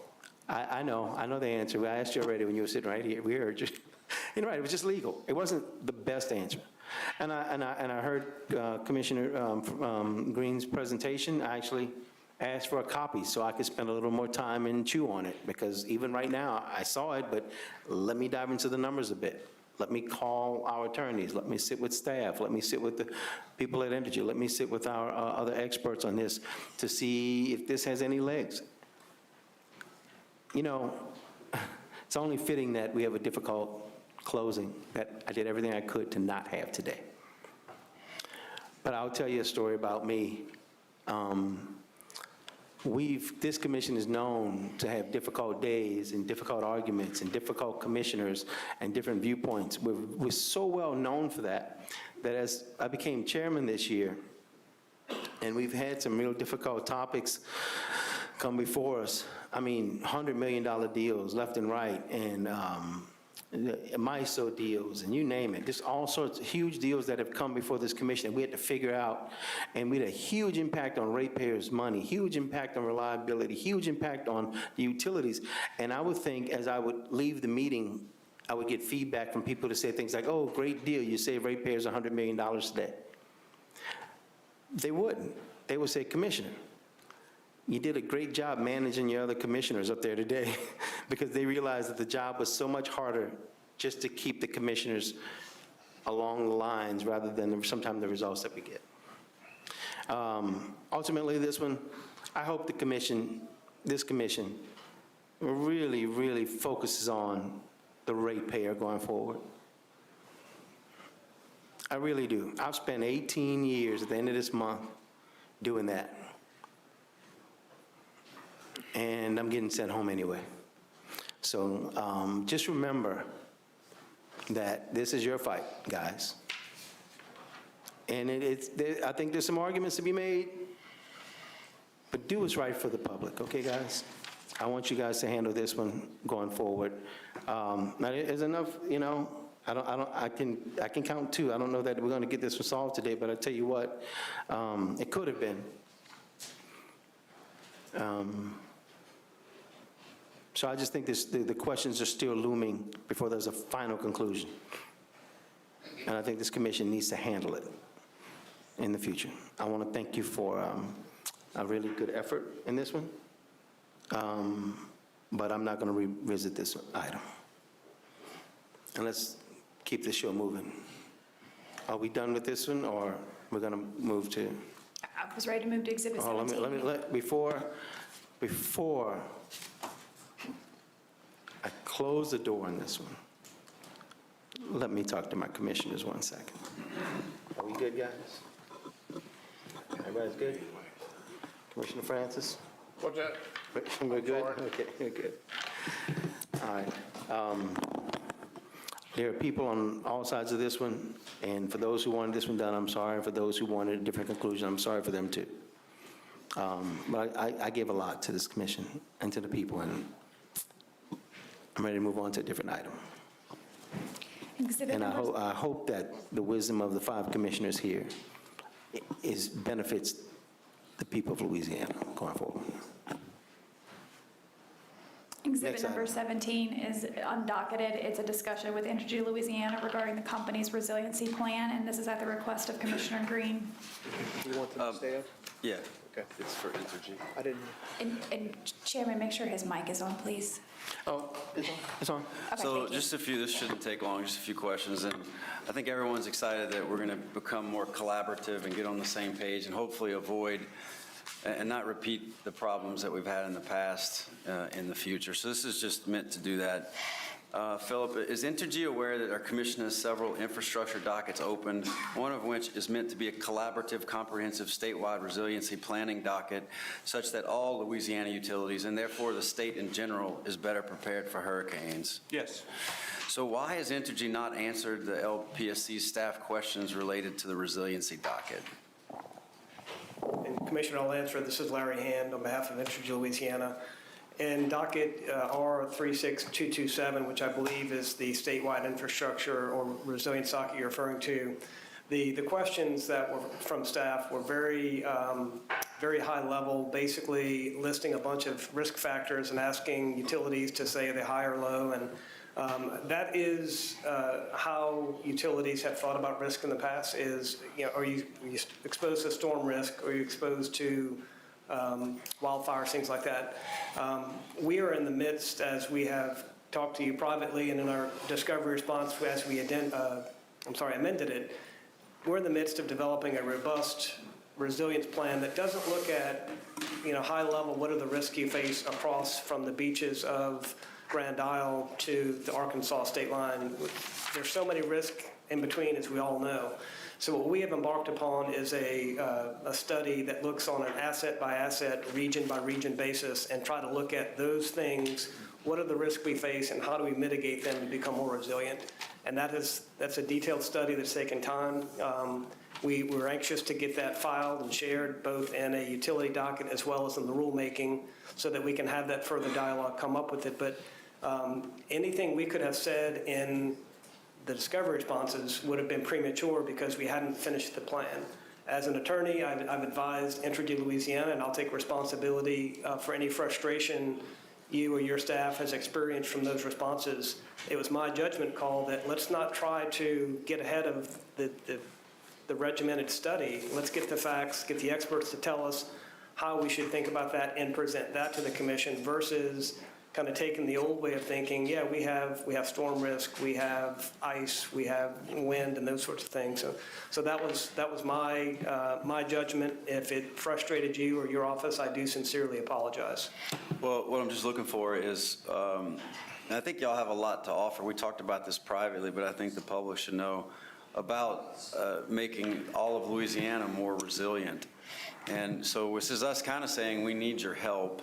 And we know you have the expertise. Now, y'all have the opportunity to just focus on Entergy or also let some of that spill over into helping all of Louisiana. And so I suppose this is us saying, will you enter in these conversations with us so that it can help everyone else as well? And what I'm hearing is yes. 100%, and we have made offers to meet with the commission staff and their consultants in the summer, as early as the summer. We're all busy on a lot of things. For whatever reason, that wasn't followed up upon, and it didn't happen, but we certainly stand ready to have that engagement, make our expert consultants available to the commission, to the staff, the report as well, and have that back and forth to hopefully come up with a statewide plan. I mean, the future goal is that if we show these graphs again, y'all are in the bottom left quadrant, and there wasn't as big a bill after a hurricane. We can't control the hurricanes, but, so this is us saying, hey, we want everyone to get there as cheaply as possible, but I think there's an admission on all sides that we can do better. On that note, will you confirm that Entergy will allow our hired engineers in R36226 and R36227 to review all aspects of your resiliency plan? This means they'll be given any information they ask for to check your work and your proposals. Can you confirm that you're committed to that?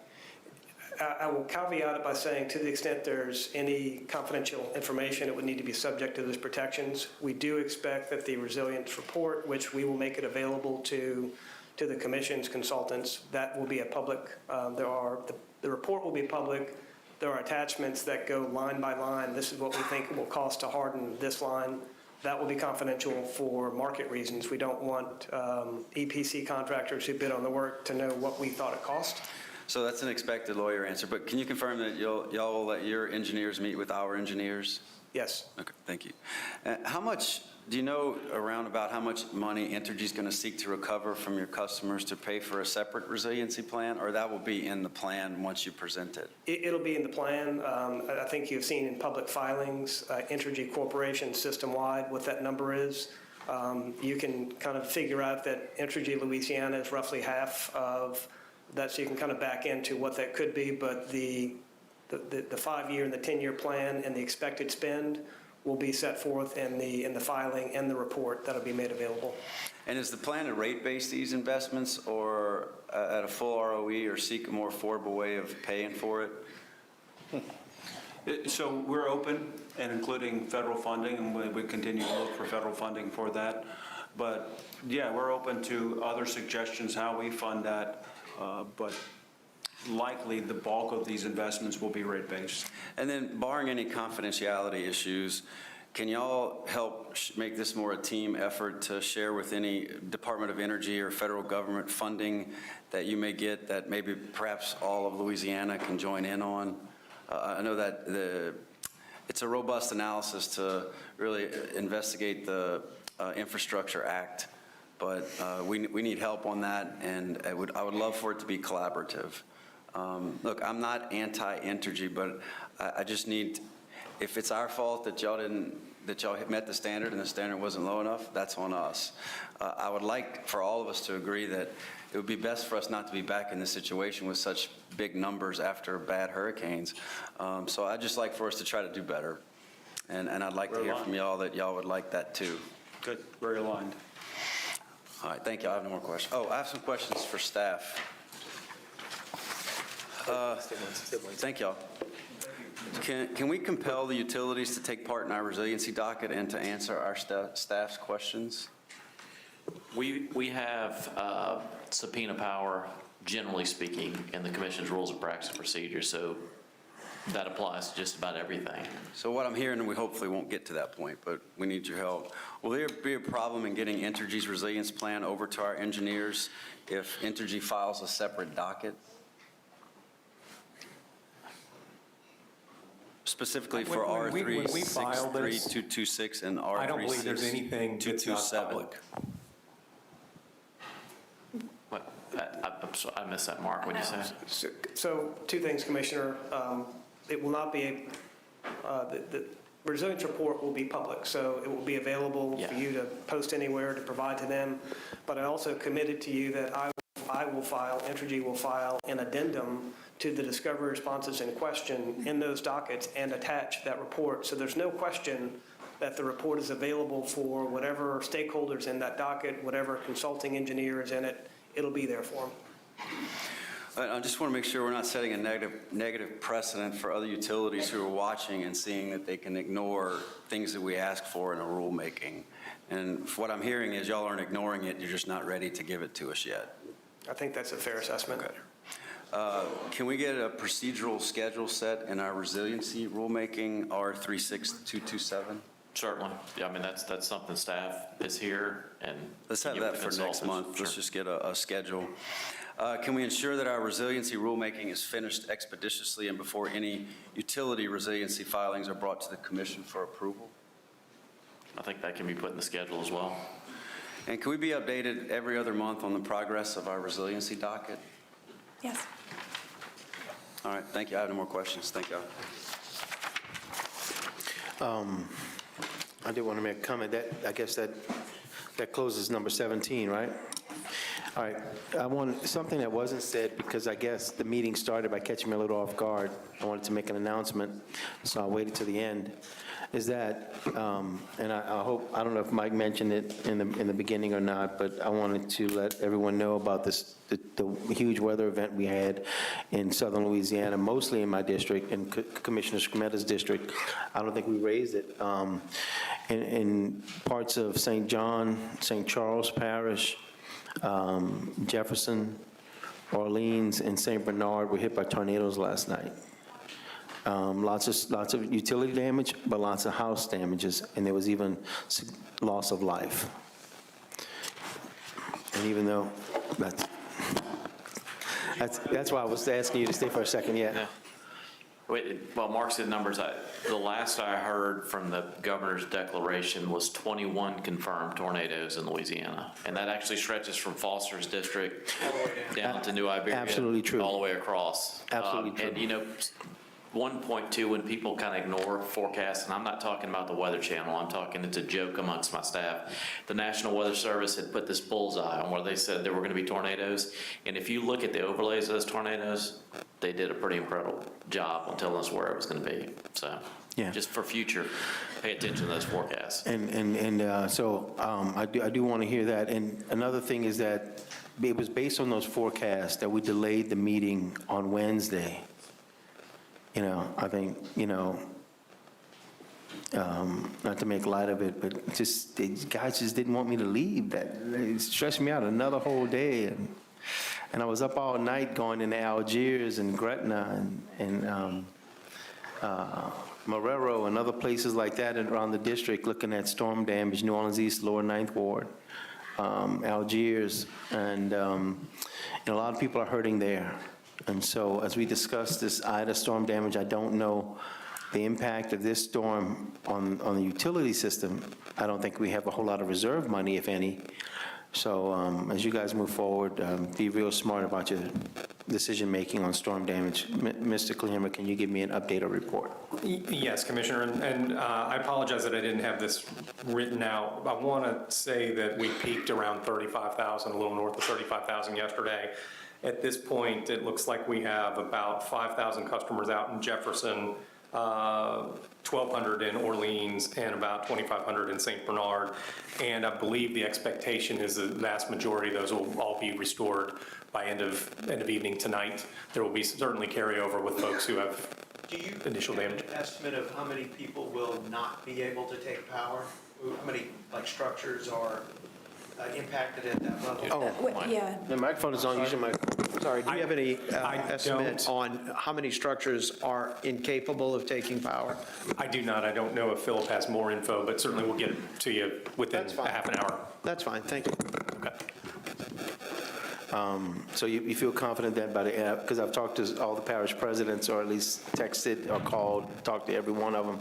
I just want to make sure we're okay going forward. So maybe by end of day today. Yeah, I think the vast majority of customers can take power because, again, there's going to be a whole lot of homes and, very localized areas that are challenges and carryover. But Sure. We've made a lot of progress so far, and we'll continue through the evening. Absolutely. So that was a pretty late driving around those areas. My prayers go out to all the residents and citizens who were greatly affected. I'm fortunate and pray that, and I give thanks that my family wasn't this time. But thoughts and prayers to everyone out there. And again, much respect to the first responders that showed up and did a great job, including the utility workers that went immediately out to start restoration in these areas. And I know we still have a long way to go, but a lot was done, and a lot more needs to be done. I want to thank you, because most of it was the Entergy area in my area. I'm not sure what North Louisiana, what areas were affected, but in my area, meaning a lot of that was in my district. Just, I guess, a small part in Eric's, but part of maybe Jefferson and St. Bernard maybe, but the rest of it was throughout my district. So it meant a big deal to me. And I usually, as you know, Mark, when there's a storm, I go on the bucket trucks. And as Mike Francis mentioned, even when storms are not in my district, I went to Lake Charles several times. And we went together to survey and to see how we could help, and that was just one of the worst storms I've ever witnessed, the Laura storm. And Mike and I did that together. It wasn't in my district. I wasn't chairman, but I understand. You lived through one of those, your heart goes out to people, and so I wanted to be there any way I could. Gentlemen, commissioners, staff, do we have anything else on our docket for today? We don't have anything else on the docket. And let me say, then I will jump ahead, since it wasn't mentioned, and say we're not going into executive session today. Correct. Good. Sorry, Dana. And so, for all the rest of you who have stuck it out to the end today, I want to say thank you. I hope you had a good, vibrant meeting, enjoyable meeting today.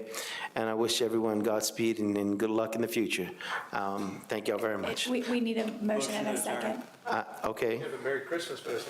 I know. Well, of course, Merry Christmas. Happy. Can I get a motion from someone? Motion to adjourn. Second. Moved by Commissioner Scrumetta, second by Commissioner Green. I'm going to give a third to Commissioner Francis. And Campbell already left, so he doesn't care. And I'll give it the fourth.